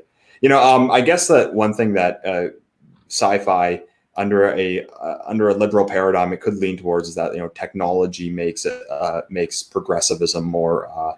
It makes progressivism easier, and like in a more technologically advanced society, you could say that things like gender roles aren't as necessary as they would have been in, say, in like caveman times, where the man had to go off and like murder a boar and feed the entire tribe or something like that. But it is definitely interesting seeing things like the Warhammer 40K universe, because that one basically it throws all the Star Trek liberalism out the window, and like it's this like hyper masculine it's this like hyper masculine universe where everything is just defined by like war and chaos and violence and I really love the Imperium. I actually used to play Warhammer, the board game, and I had the faction I played was the Imperial Fist Space Marines. They were the yellow ones. I thought they were the coolest ones, and I just loved the idea that like it's not this like liberal democracy that they're fighting for. No, it's like a ruthless like empire with an emperor who's like lived for thousands of years. I just thought like it was so cool because it was so masculine, and also it was just it just threw all this like it threw liberalism out the window in Warhammer 40K. If you guys have seen Closington's video on why leftists love villains in a lot of films, I thought he made a lot of good points on that. Do any of you guys like Warhammer 40K? Oh yeah, I probably have maybe 1,000 miniatures or something like that. I haven't played in a couple years. I'm more into the painting, but I have a fairly large Dark Angels faction, and then I also have some Black Templars, which are a chapter founded from the Imperial Fist, actually. So, and those are the Black Templars are in that film Morgoth reviewed, Hell's Reach, which was incredibly good. There's actually another sci-fi that's definitely influenced by Dune with a 1,000-year-old sentient like Prussian emperor and stuff like that. One thing I want to say, like, there's this, I had never played Warhammer 40K, but I just remember, it has sort of choice quotes that I'm sure are from somewhere else, and that is the quote I remember, or at least remembering right now, that seems to be the salient feature of the Space Marines is they have no concept of the worth of human life on the individual scale, but they have every concept of the worth of human survival at the collective species-wide scale. Mm-hmm. Yeah, that seemed to be like very, interesting. I was actually going to bring this up that I played one of the video games, and I really wish when I was into Warhammer 40K I'd gotten more into the lore, because it actually is really fascinating. One thing that I really loved was that the Space Marines, they always consider themselves brothers. So this isn't they don't like there's no like feminist agenda in this. No, it's warrior brothers. It is men fighting together. But one line I really thought was fascinating. It made me think a lot back when I played this game when I was like 13 or 14.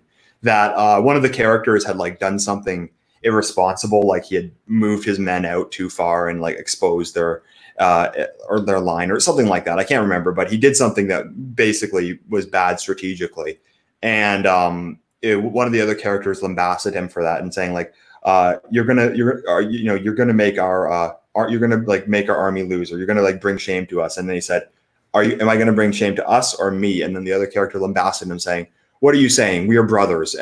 So basically what he said was that him bringing shame to himself brings shame to their entire fraternity. That they really have a one for all mentality, in that something that is bad for their brotherhood brings shame upon all of them. And that was something that was a theme that just stuck in my mind, because I barely remember anything from that video game other than that one line. But now that you bring that up, yeah, it is something that is very interesting especially with the Space Marines.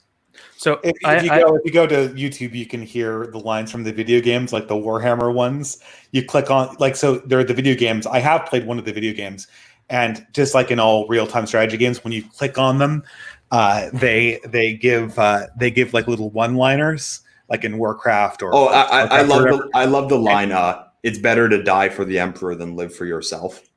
Whatever. Just go to, if you go to any of them, if you click on any of the Imperium characters, it will just be a grab bag of little reactionary adages. There's no such thing as innocence. Information is power. Keep it hidden. Yeah. An open mind is like a fortress with its gates unbarred and opened. Yeah, because the line that I mentioned, that line came from the Dreadnought, which was in the lore. It's a Space Marine who is a successful warrior. As a war hero who died, he's re-embodied into a Dreadnought. So he's brought back to life inside of this machine. A Dreadnought's basically a giant humanoid mech suit, which it's like a walking tank essentially. And the line is that the line is that he's been brought back to life so that he can continue to serve his emperor. It's very reminiscent of Imperial Japan and Bushido. I thought it's very reminiscent of the Bushido code of honor from World War II. I thought.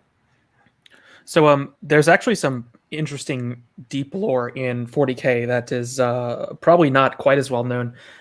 So the sorry state of the 40K galaxy is basically the result of the collapse of a progressive empire. The emperor is actually an atheist progressive who sought to purge all religion from human civilization because he thought it was basically a force that led to war and strife.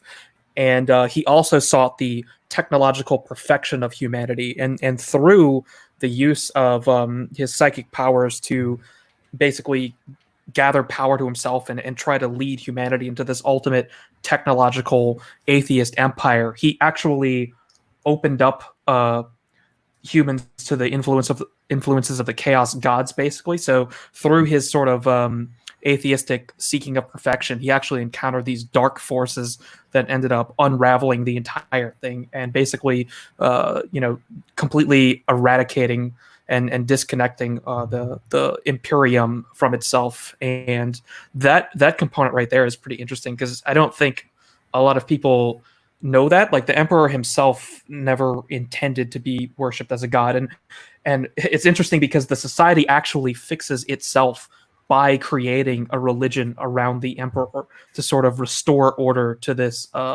progressive collapsed empire. And that's a very interesting aspect of the story in of itself. I always felt that was a cop-out element of that particular narrative. I never felt that it made sense for the Emperor to be this projection of Richard Dawkins into the being of the Nietzschean Superman. It just, it never made sense to me because, well, I'm not going to go more into the Warhammer lore, but just given how the universe describes its progression, it doesn't seem like that would be even an avenue the human race would consider fruitful to go down again. There's another interesting aspect to the lore as well, with another faction called the Tau. The Tau are sort of that's the progressive dream, right? Yes, the Tau are like the progressive dream. They're basically egalitarian and sort of nice. They'll conquer you if you're not progressive, basically, which is probably sounds familiar. And the Tau are interesting, though, because they're not really progressives. The Tau themselves are very much like human beings. But in Tau history, what happened was a small group of elites basically came in and sort of psychologically enthralled most of the Tau into their progressive religion, basically. And in some sense, the Tau species are essentially under the mind control of this select group of elites and would actually revert to their more natural traditional form as opposed to this progressive form if they were ever released from the mind control, which is actually kind of interestingly reminiscent of how progressivism actually perpetuates itself in our universe. That's direct. I mean, I feel like that's a direct reference to Foundation as well. You want to know something hilarious? As I mentioned, when I played Space Marines, and some of my political leanings, I think it's very much in line with that. The video I made about the leftist family member? He played Tau. That's pretty funny. Wouldn't if you played Warhammer? I'd always be tempted to play the most disgusting faction I could possibly find in that universe, which I'm still convinced the most disgusting faction would be Gene Stealer cults. Yeah, I would agree with that. The necromancers. Every time I see like one of these new, what did Closington call them? I think he called them like the nihilistic atheist style channels, like the amazing atheist and all the derivative channels of that. I always think Gene Stealer cult, Gene Stealer cult, Gene Stealer cult. Oh, that's really interesting, actually. Are you guys familiar with what a Gene Stealer cult is? No. Yeah, I haven't really. It's part of the Tyranid faction. Basically, the Tyranids are the Tyranids are Alien from Alien movie, right? Except as an entire faction.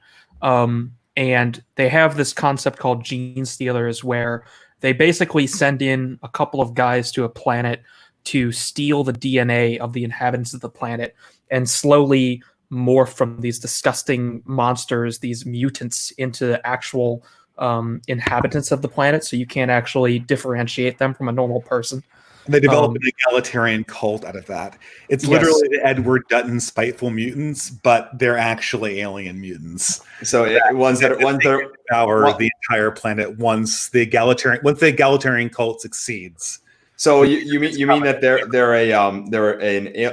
a foreign species who blends in with the natives and pushes egalitarianism in order to destroy the society?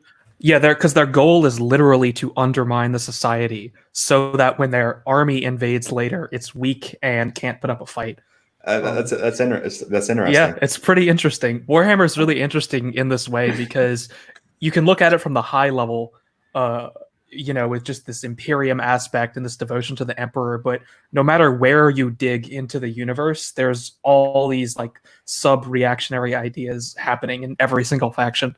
It's a really interesting universe.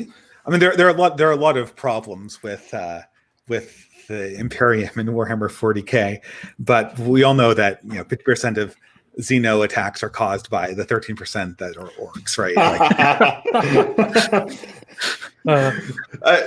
Settlers Lament actually wanted to bring up the orc question. So what did you want to say about orcs? I was actually segueing into that. Yeah.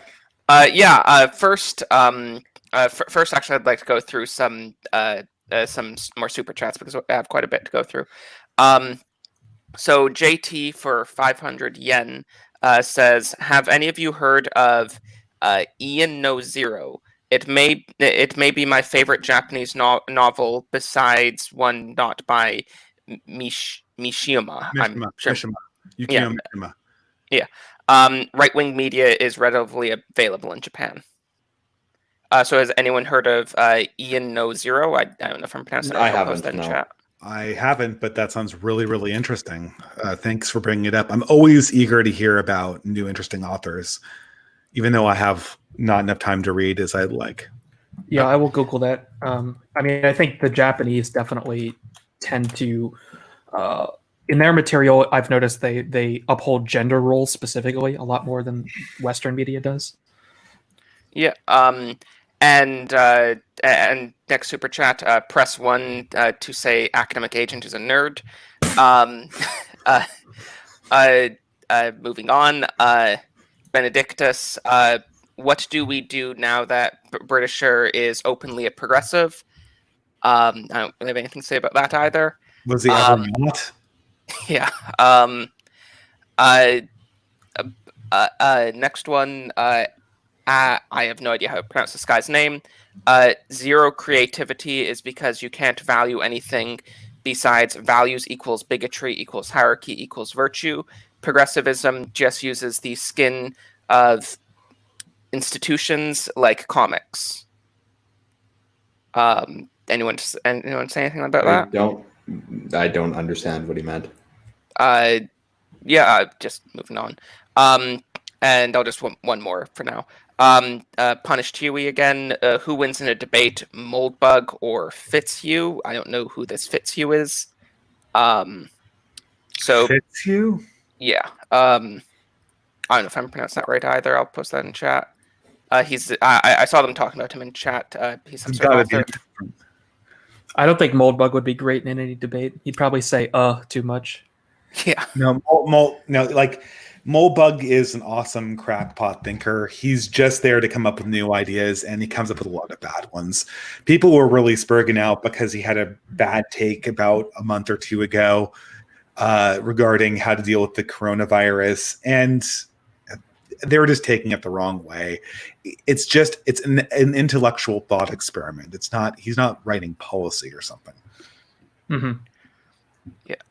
But yeah, getting around to the orc topic, I didn't really have much in particular to say about this. I just thought it was a really interesting phenomenon. So I'll give you I'll give everyone a quick rundown of what happened. This comes back to mainly, I think, an article that was written several years ago in The Independent, or one of those progressive British newspapers, which talked about how reactionary Lord of the Rings is, which is of course true. But the article was talking about how how isn't it much more realistic that the orcs in the Lord of the Rings are that the reason that they're doing bad things is because they've been oppressed, and not because they're just like evil and just want to kill people. So more. I don't know if that was the main thing that's spurred this on. That article is probably just more more reminiscent of a broader trend among progressives in fantasy. Wasn't it triggered by the character creation manual for Dungeons and Dragons? That was it's something to do with D&D. Yeah, it was like so if you want to make an orcish character, they said like the person role playing as an orc has to keep in mind that orcs are by their very nature violent and have to at all times be at least struggling with the desire to do more violence. Yeah, I can read it out if you want me to. Oh, go ahead. Go ahead. Yeah, so role-playing an orc. Most orcs have been indoctrinated into a life of destruction and slaughter, but unlike creatures who by their very nature are evil, such as gnolls, it's possible that an orc, if raised outside its culture, could develop a limited capacity for empathy, love, and compassion. No matter how domesticated an orc might seem, its bloodlust flows just beneath the surface. With its instinctive love of battle and its desire to prove its strength, an orc trying to live within the confines of civilization is faced with a difficult task. So, sort of a biodeterminism there, right? And we could see why progs would get mad about this. But this whole thing. I know I'm going to get shit later for that Warhammer joke I made 10 minutes ago. And I wasn't really serious, but I guess the thing is that they're just so afraid of this biological determinism concept that they have to delete it out of fictional universes so that we have no object in our mind that we can analogize to the present world. Right. Well, this is funny to me because orcs aren't even humans, right? They're a completely different species. It's not like you're talking about a tribe of humans. They're not different species because you can have half orcs, right? Okay, but I mean, I just think it's funny overall too because they're definitely race, in a maybe I'll shut up before I put my foot in my mouth again. Well, that's fair enough. I just think it's funny because with orcs, especially when you're looking at Lord of the Rings, there's all these memes that you've probably seen about, the new Gondorians and, how the orcs need to be let in and whatnot. But it's how are you going to convince people that orcs are no different from humans, right? When you look at orcs, this isn't really like normal people just can't go for this. There's no way you can actually argue with any normal person who's not indoctrinated into progressivism that orcs are just like us and they're just they just have been oppressed by humans or something, and that's why they're violent. So I got a real kick out of this whole thing because of that. I think someone who had a really good take on that was Philosophicat. She said on Frody Midgard's channel, they did a live stream on the Lord of the Rings trilogy of films. What she said was that the orcs represent chaos, and that that could come in the form. It could actually come in the form of migrants invading your country from the third world or something like that, like migrants invading Europe. But it could also just be any agent of chaos. So that could also be, in any other context, an agent of chaos. And if you're identifying with the orcs. The orcs aren't meant to be like an analogy for any race of humans. They're an analogy for destruction. And if you're identifying with the orcs, you're probably on the wrong side. That's what she said about the orc question, which I thought was really interesting. That the orcs are kind of just meant to embody like destruction and chaos and. If that's your value, well then. That says more about you than it does about the orcs themselves. Well, this is an interesting thing you mentioned because, Closington, he did a series of videos about how the left associates themselves with villains from classical pieces of fiction. But there is an analogous video, and I think it was a weaker video than the one about the left for sure, because I couldn't tell what was a joke and what wasn't, which is fine, but it's just a pet peeve of mine. Where he examines the analogous condition where right-wingers associate usually with villains from more modern fare. And I think his prime example was Star Wars, but it also went over to the Batman series where the villains are definitely analogies to reactionary cults.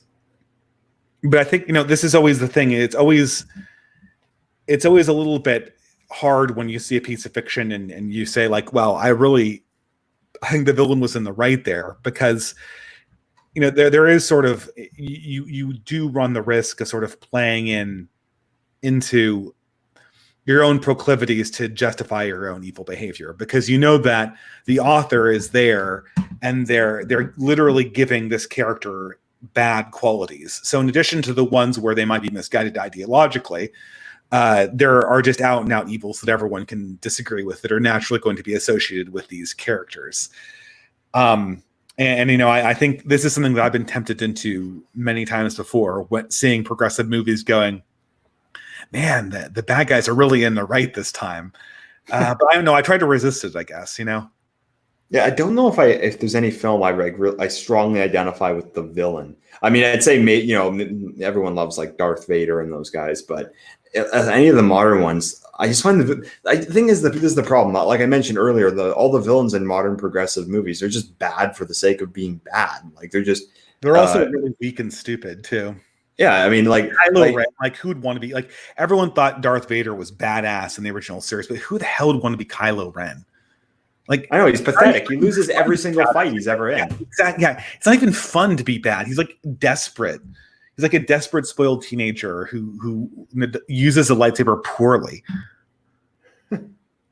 So, but that was a really interesting video by Closington, though, that he pointed out that leftists seem to identify with these villains who, in traditional literature, were meant to embody evil. So, like the orcs in Lord of the Rings, or the Chaos Space Marines in Warhammer 40K. I know it's not necessarily, it's not exactly. It was ContraPoint specifically who they literally made part of their marketing campaign to declare that they were a follower of Slaanesh and an enemy of the Imperium.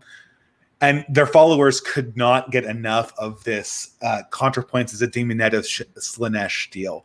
They totally walked into that one. And for a month, you just got these ContraPoints as a demoness memes, and declaring that she was the ultimate, or they were the ultimate end of the Imperium. Oh my God. But I mean, what does that say, though, that under traditional wisdom, and I think Closington probably said it the best, though, that they are identifying with evil, really. I think what it obviously says is we've become our own self-parodies, right?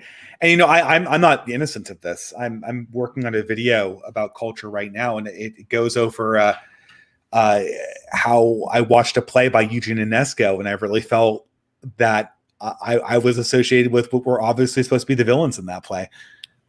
I think what it usually is you usually feel like the villain has a point, like their goal is somewhat directionally correct, but the way they go about achieving it, and often some personal thing about them, prevents you from actually siding with them completely. That's kind of what I've noticed, because I felt this phenomenon as well, and I've never really felt that the villain was in the right, but I often feel like the goals of the heroes aren't really correct either. I think to go not to go back to Star Wars again, but this is kind of the problem with the whole Palpatine as the good guy take, I guess, if you actually take. I mean, on the one hand, it's like the Republic is corrupt and not worth saving, but also Darth Sidious is a completely evil, corrupt person himself, and it does put you in this weird limbo position where you're kind of unable to actually take a side in the movie. Well, yeah, because that is a theme that you even see like throughout history, that like there could be a corrupt regime, there could be an unstable regime, but then do the people who take over after that falls, are they ever actually better than the people that they supplanted? Was Cromwell better than King Charles? Well, it's that's up for debate. But yeah, like I think that you fall into the trap of just thinking that because a regime is corrupt, anything that replaces that, it must be destroyed, and anything that replaces it, that it must be good. Which I don't think that's always the case. So I guess with the character of Palpatine, even though he took over from a corrupt system, like you mentioned, like he himself was corrupt. So it wasn't really like it wasn't really that he restored order. It was kind of trading one tyranny for another, really. Yeah, in the movies, I find this aspect the most interesting in, maybe gangster films are one of them, where, the main character isn't exactly a hero. He's more like an anti-hero, and the villains are, in some sense, the good guys. Maybe it's the feds or whatever. And these can be particularly challenging as well when the movie doesn't have a clear, evil bad guy, and it's kind of in the perspective of the bad guy, in a sense. I mean, the two films that come to mind in my imagination are The Godfather, which I think is intentionally glamorizes the mafia as sort of pseudo aristocrats, warring Italian aristocratic families that have been just transported back to the United States. And that's certainly very romantic. The other one that comes to mind is Goodfellas, which is certainly, I think, in the mind of Martin Scorsese, is supposed to be the antidote to Godfather in a way, and that it is a somewhat true story. It's the confession of the next mafioso, and it's supposed to portray these characters as much more animalistic, much more squalid. But that's the problem with mafia movies. It's the same problem with war movies, is that it's very difficult to portray violent action in a completely negative light next to a staid society where nothing really has value. And the problem with mafia movies is, at least in the 20th century, it's always the mafia versus atomized individualism, or just being a singleton, being part of the society with no force or direction. And so even in this narrative in Goodfellas, where it's supposed to be it's supposed to be like this incredibly squalid depiction, the brutal depiction of the mob, the audience still gets this idea that it's more fun to be a mobster, and the only alternative to being a mobster is to be a working class chump. And that even the narrative, the Ray Liotta character, after he's done with them and informs on the mob, he's just sitting there in the witness protection program wishing he could go out and be a mobster again, because it had meaning to it, and his suburban lifestyle in his fake life has no meaning to it. Yeah, the question of the mafia, that's always one I've found interesting, because it is something that you would say tradition that there's a very good argument for why it is evil. It's against the law. It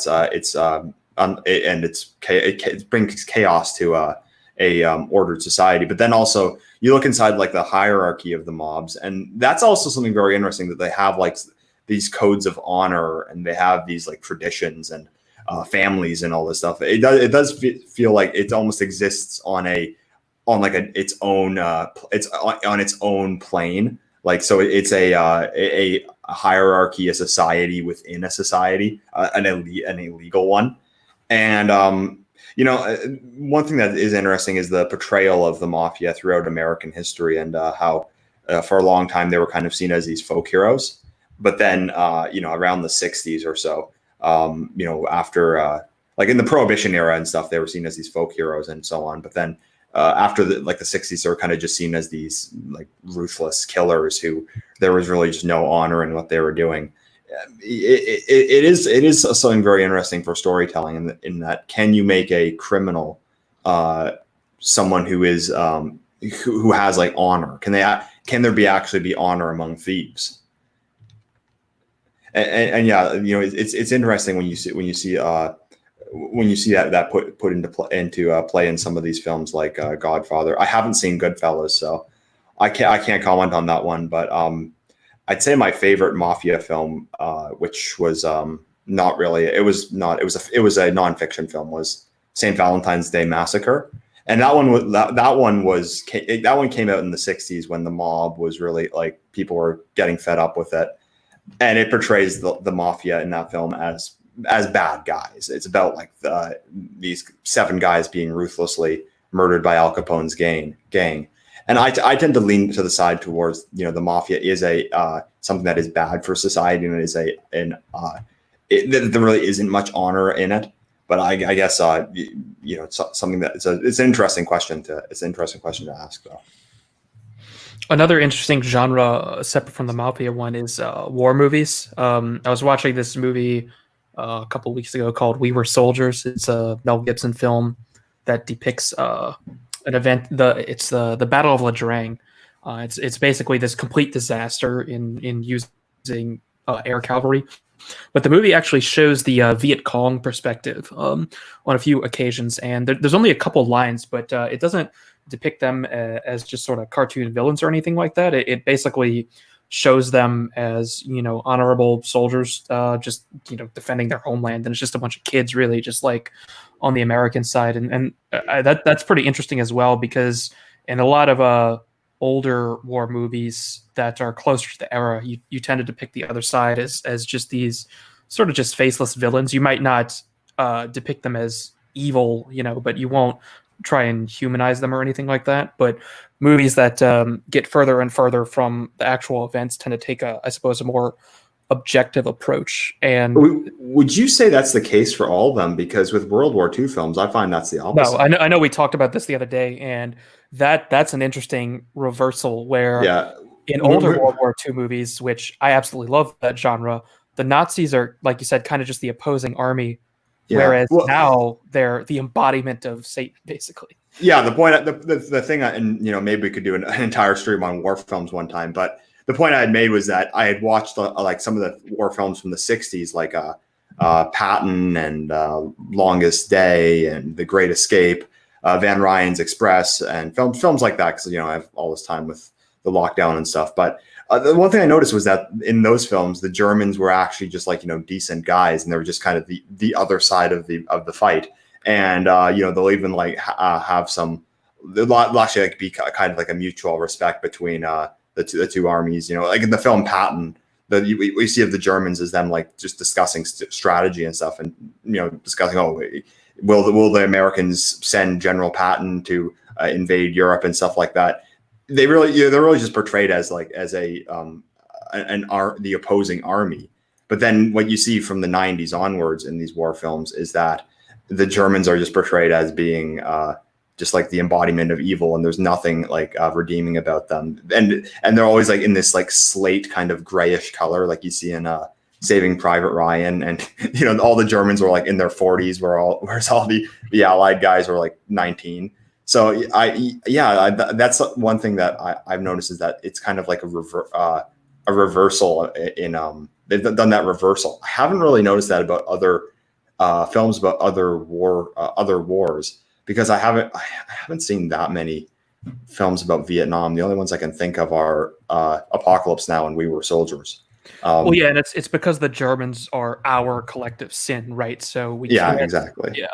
One interesting exception to this, though, is Band of Brothers. I don't know if you've seen that, but at the end of Band of Brothers, which is I think about 10 years ago, there's a scene where the Germans, or a small unit of Germans, surrender, and their commanding officer gives, you know, a very patriotic speech about, you know, the honor of them serving and now their fight is all over, and all of that. And there's no sense in which they're depicted as evil Nazis. They are actually depicted in a personal way that shows that they're just human beings fighting on the opposite side, and, you know, they're not all these evil cartoon villains, and that's pretty interesting. Yeah, I watched that a couple days ago, actually. I love Band of Brothers. And then actually there's another movie, Fury, which takes the opposite track. That was the Brad Pitt movie, I think. And in Fury, you actually see the Americans commit literal war crimes against the Germans, like abusing them and killing them in cold blood and that sort of thing. And it's depicted as basically an act of righteousness, really. It was actually so gross, I almost stopped watching the movie. It was barely even a World War II movie. It was kind of just like progressive porn, basically. Like, just watch some Americans just, you know, do war crimes against Nazis. Yeah, and I mean, I guess like that's why they can't make any progressives. They can't make good films like that. That they can't actually have that kind of nuance. You know, a lot of anti-war films, which could have originally been left-leaning. Like for example, one of my favorite movies of all time is Jouy Noel, which was about the Christmas truce. And that was a French film, which came out in 2004. Now, I think that it's pretty obvious what that film was referring to. It was referring to the Iraq War. George Bush in the time called out the French for not committing to the Iraq War, but it could have been seen as like a scathing critique of George Bush and neoconservatism. But today it's kind of another one of those examples of something that's gone from being progressive to almost being right wing in many ways. And that, first of all, it's actually like an authentic story in that, like, you don't see it's not based on any personal accounts. The story, it's only loosely based on the Christmas truce. So, but they don't like add diversity in it for no reason. There really is not many progressive themes in it. And then you also have the religion is very strong, a very strong theme in the film, that their religion brings them together. And then I guess also kind of the a much more recent theme of ending brother wars and stuff like that. I guess it's a kind of a no more brother war films also. So I have noticed that with a lot of with a lot of films, especially I find a lot of the European war films are actually a lot better than a lot of the American ones coming out of Hollywood, because of the obvious propaganda that they'll have to insert in it. Mm-hmm. I know this is kind of the opposite of the topic, but one of the things I found interesting is how left-wingers put in their propaganda. Like, I know you've seen 1917, and it's been mentioned that scene with the Sikh guy in it. And when I'm watching a movie like this, this sort of thing really annoys me, because I know that Sikhs served in World War I, and that it's not completely illegitimate to depict Sikhs in the movie. But at the same time, I know why they're doing it. And I'm curious if this is a conscious process in which they deliver their propaganda in such a way where there's a sort of historical out for them, where you can explain why a Sikh or whatever could have been in this particular condition. Do you think that this is done consciously in these movies? Oh, that one, I really liked 1917. I thought it was a good film. Although, to be honest, the Sikhs had been withdrawn from the Western Front in 1915, so they wouldn't have been there in 1917. But the thing that also you see is that's Africans in the British units. Is like they weren't. First of all, there was barely any Africans from the British Empire fighting on the Western Front, and the ones that weren't in the same units. I actually discussed this very thing on a stream a few nights ago with a newer YouTube channel. But what I said was that it's meta politics that kind of it's very crude, because when you see that, it's been inserted in there for propagandist reasons. Like, everyone who sees that knows that that's that's fake. And it hits you like a ton of bricks. Like the scene with the Sikhs. Say what you want about the fact, they technically were in front at one point of the war. Everyone who sees that scene knows why that scene was put in there. And it's kind of like what I had said on the other guy's channel was that his name is, I think his channel's called Toasted Buns. Yeah, it's a newer channel. What I had said was that it's a crude meta politics, because on one hand, it's so obviously fake. It's so obviously put in there for propaganda reasons, and it hits you like a ton of bricks. But on the other hand, they can't show you, if they're trying to enforce a political agenda against you of the Great Replacement, they can't show you a film of a homogenous European nation, because then that kind of speaks to someone on a deeper level. And they're kind of just going with it looks fake here, but we're trying to force this agenda through just brute force, so we'll just throw it in there. And so I just said it was like crude meta politics, because it's in there because they can't show you the homogenous European nation, but by putting it in there, it shows the agenda quite nakedly, I thought. Mm-hmm. But it contrasts sharply with European films like the one I mentioned earlier, The King's Choice, where there's not I was looking, I look for these things in the movies when I watch them, and as far as I could tell, there wasn't a single non-white European person in the entire movie. And of course, no matter how ahistorical it would have been, if a movie like this was made in the United States, absolutely there would have been diversity plugged into the movie. Just for the sake of that, right? Yeah, Like, have you? Oh yeah, go ahead. no, that was it.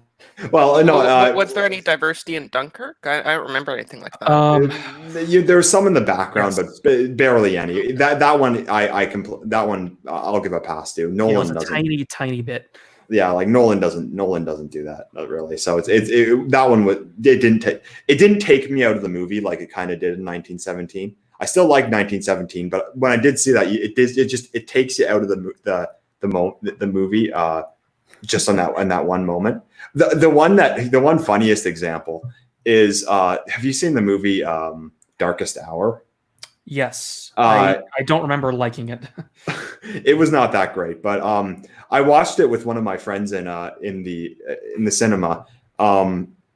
He knows that I'm a history buff and stuff like that, and my buddy was Chinese, if that matters. But there's a scene in the movie where Churchill goes on the underground, and then like it's supposed to be this inspiring scene where the people encourage him to continue fighting the war, but like dead in center is this one African guy, and like the camera is just like right on him the entire time. There's no subtlety at all. But strangely enough, he quotes the Baron Maculae, and he can barely speak English. And it's like really weird. It's like you're trying to figure out, like, okay, so is this person like a very assimilated African who has like this great command over British literature, or is he an immigrant? And it's like, so he's going to quote the Baron Maculae, which means he must be like this highly assimilated person, but he can't speak English very well.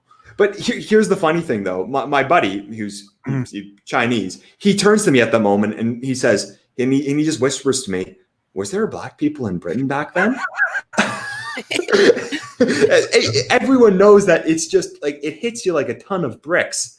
And like that's why I just say it's such crude meta politics. It needs to be in there because they're trying to replace you. They can't show you the homogenous nation. But then when they do put it in there, it's just so obviously fake. So, with these historical films, the progressives are kind of in a bind that they can't really make them in a way that's not going to be bad for them. So, like that's just an example of they can't do that naturally. It's just so obviously not true.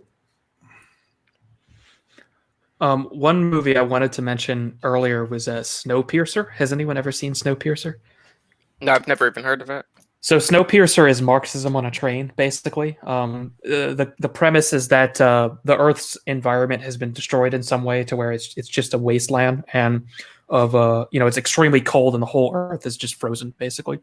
And there's a train that goes around the world, and I think it loops once a year or something. And the carts are organized by class, so you have people, the proletariat, all the way in the back of the train who are utterly mistreated. And every now and then, armed guards and someone from the upper class will come in and they'll just kidnap people and take them away, and you'll never see them again. So they hold a Marxist revolution, basically, and storm their way. So spoilers for Snowpiercer if you don't want to know what happens, because I'm going to spoil it. They storm their way to the front of the train. And the main character gets to the final cart where basically the king is, and they all eat very well there, and it's aristocratic. And what he finds out is that this train isn't some sort of scheme to abuse the last remaining people on the earth so that these few aristocrats can live well. What's actually going on is that pieces of the train are breaking down, and the reason they're kidnapping children is because the children fit into the compartments and can operate things by hand as opposed to the machinery that's breaking down. And so this whole structure of the aristocracy over the proletariat is actually what's holding everything together. And by doing their Marxist revolution, they're about to undermine the entire thing. And the conductor or the captain or whatever of the train, he's actually getting older and he's looking for a replacement. And the main character is basically offered this, basically to become the new emperor of the society in order to continue this process so that it can keep functioning and humanity can live.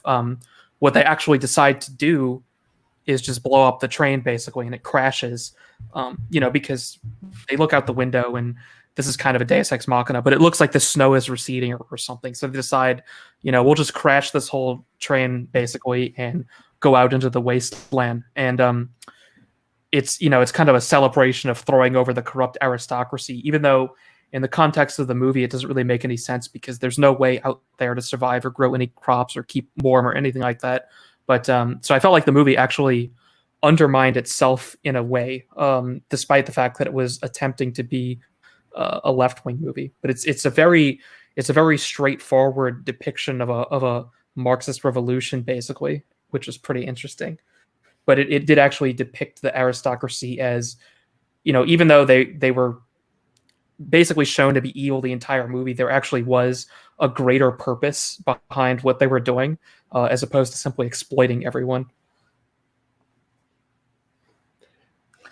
I think that what would make it for an interesting theme of entertainment or some kind of fiction today would be, I guess, like, you have an aristocracy that kind of gains its legitimacy through egalitarianism, kind of like the one we have today, that all their themes have to be egalitarian. But the champagne socialist is someone who absolutely loves being high status. They love being middle class. They love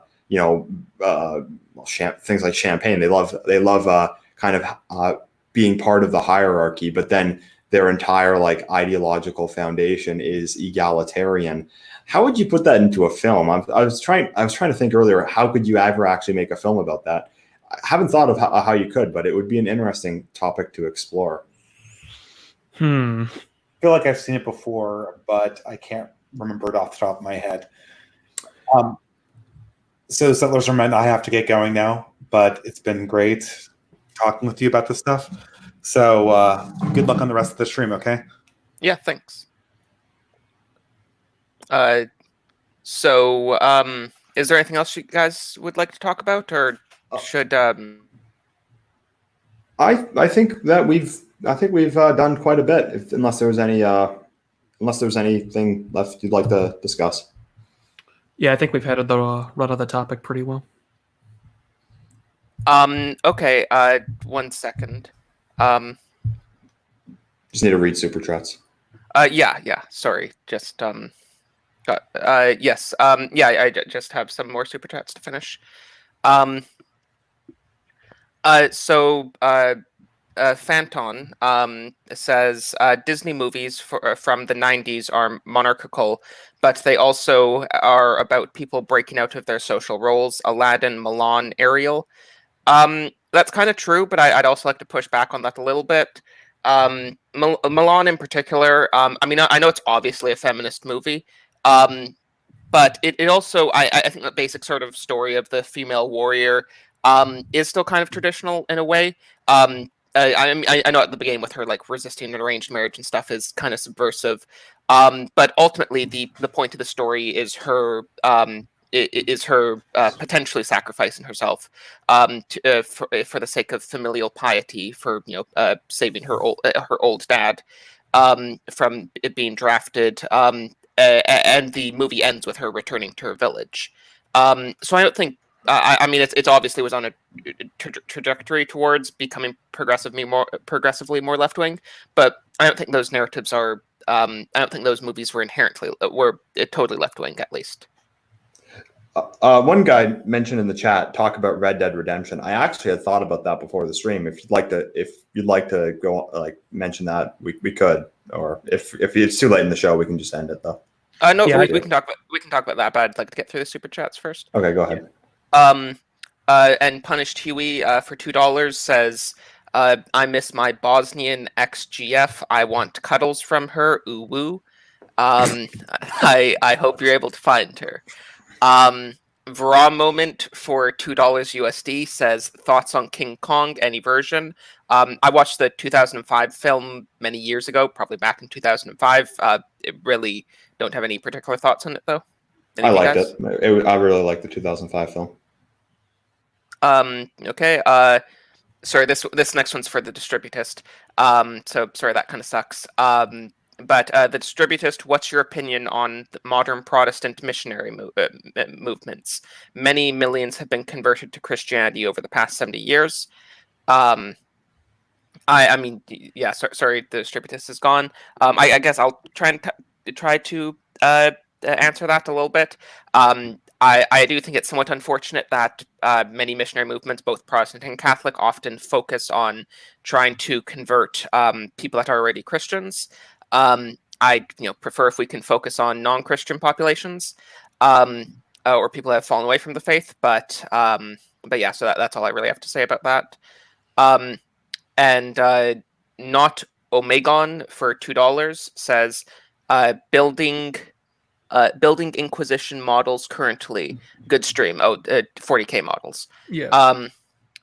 Cool. And what are your thoughts on a Chattis for Leibowitz? I've never heard of that. Do any of you know what that is? I don't. No. Okay. But yeah, we can talk about Red Dead Redemption now if you'd like. Yeah, Red Dead Redemption. I think that the Wild West genre is a inherently reactionary genre. The theme that you see in Red Dead Redemption is and this isn't the only film video game, but there's been several films that did this, like Once Upon a Time in the West. It's similar to that. It's the end of the West. So like John Marston, a cowboy, an outlaw, a gunslinger, kind of like his time is coming to an end. Both because his gunslinging days are over. He's now been co-opted by the law, and he has to go kill his former gang members. But his time is ending. That the era that he was part of is coming to an end. The kind of the American frontier, and essentially what you see is the creep of modernity. You see like modernity kind of arriving in New Austin. Like one thing that's really interesting in the game is that in the early game you play in the town called Armadillo, which is it's like your typical Wild West town. There's a saloon, there's a general store, a train station, a sheriff's department, stuff like that. But then toward the end of the game, you go to the town Blackwater, which is a modern town that you'd see in 1911, which is when the game takes place. And the theme you do see is kind of like you kind of see the end of you kind of see the modern world like taking over the Old West, which I know that Morgoth has talked about that with a few of the Western films, which he's done reviews for. The other thing you see in the film is, the video game, is the theme of family. So and the theme of redemption too. That John Marston, a criminal, he was a wretch in his for most of his life, but he eventually becomes a family man and really wants to settle down and become a rancher, and he wants to become a good man. It's a story about redemption, as the title would suggest. So yeah, there's a lot of really reactionary themes in Red Dead Redemption. I know Rockstar Games is a progressive company, but it's kind of a genre that you can't really have. You can't really make a left-wing Wild West film because, like, the name would suggest, the Wild West. It's human nature in action. There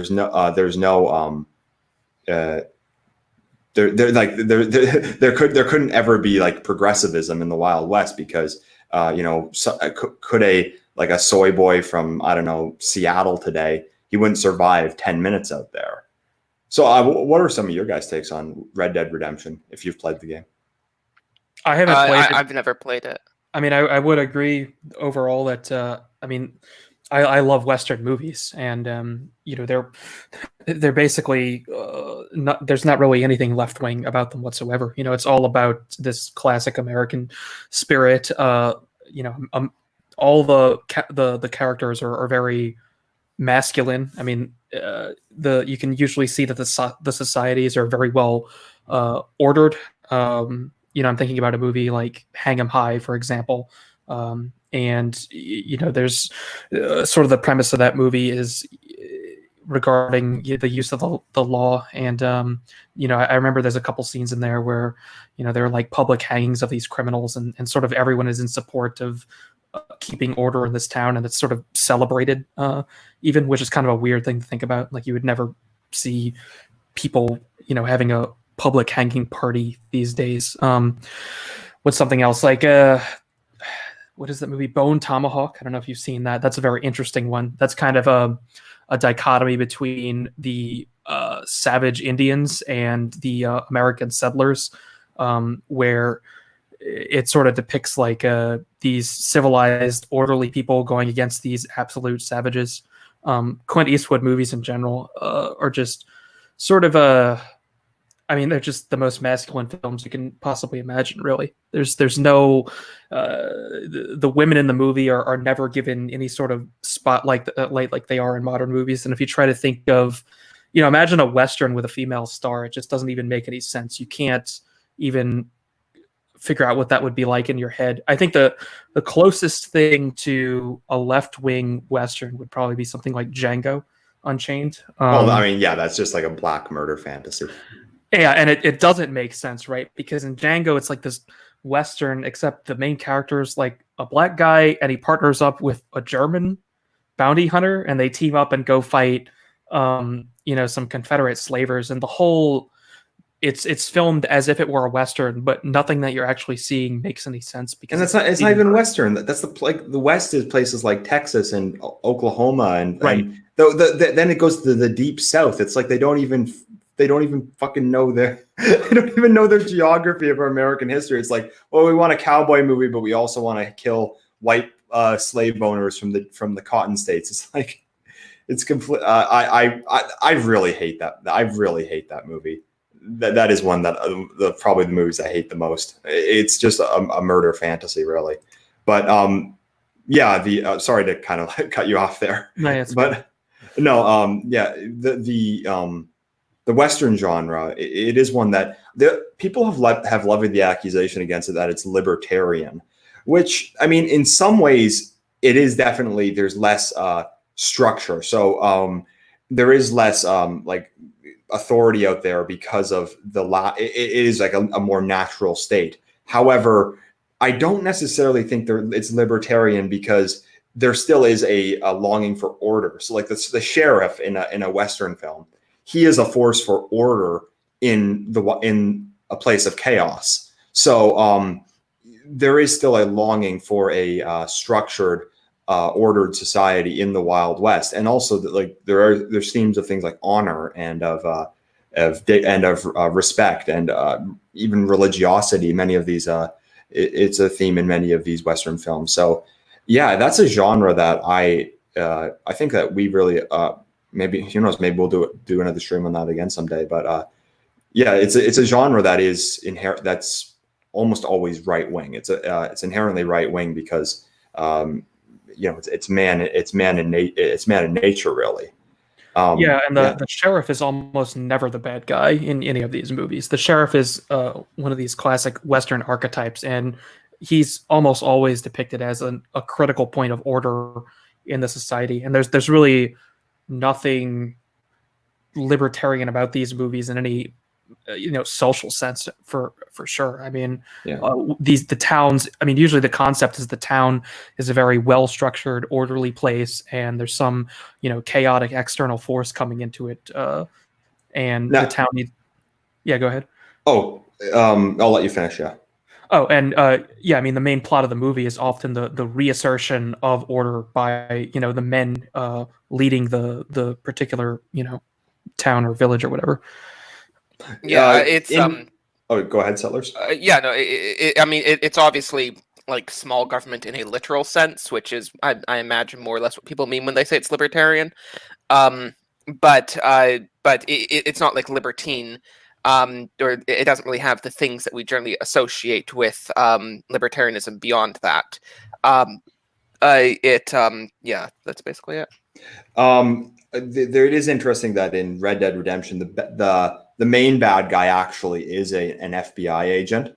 But I guess he is corrupt in that he went he went above the law to actually conscript John Marston because he kidnapped John's family. So, and then at the end he betrays him, and even though John basically did fulfill the task, he still sends his men to kill John at the end. So I mean, that would be like a theme of corruption, and I guess like a very like bureaucratic corruption, because the guy's not a sheriff; he's an FBI. I know FBI in 1911, an FBI agent essentially, who's very much a product of the town Blackwater, and like they even say like those Blackwater folks, as in like those city folks.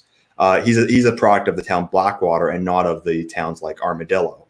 So he is the villain in Red Dead Redemption, Edgar Ross, I think it was his name. He is a product of the modernity, which is now finally conquering the West. So yeah, I mean, it's a genre that's definitely interesting to look into. But yeah, I guess we sorry if we dragged the stream on a bit longer, but I thought that was interesting. Fine. It was because it was a something I was thinking about before the stream was Red Dead Redemption, but yeah. Well, this is probably a good place to close this off. So yeah, thank you everyone very much for watching. Please subscribe to everyone here, especially me, and also give me money too. I have a Subscribe Star, I have a Patreon, and you can give me super chats. So I don't care how you do it, you just have to do it. But yes, thank you everyone very much for watching, and goodbye. Yeah, this was an interesting one. Bye.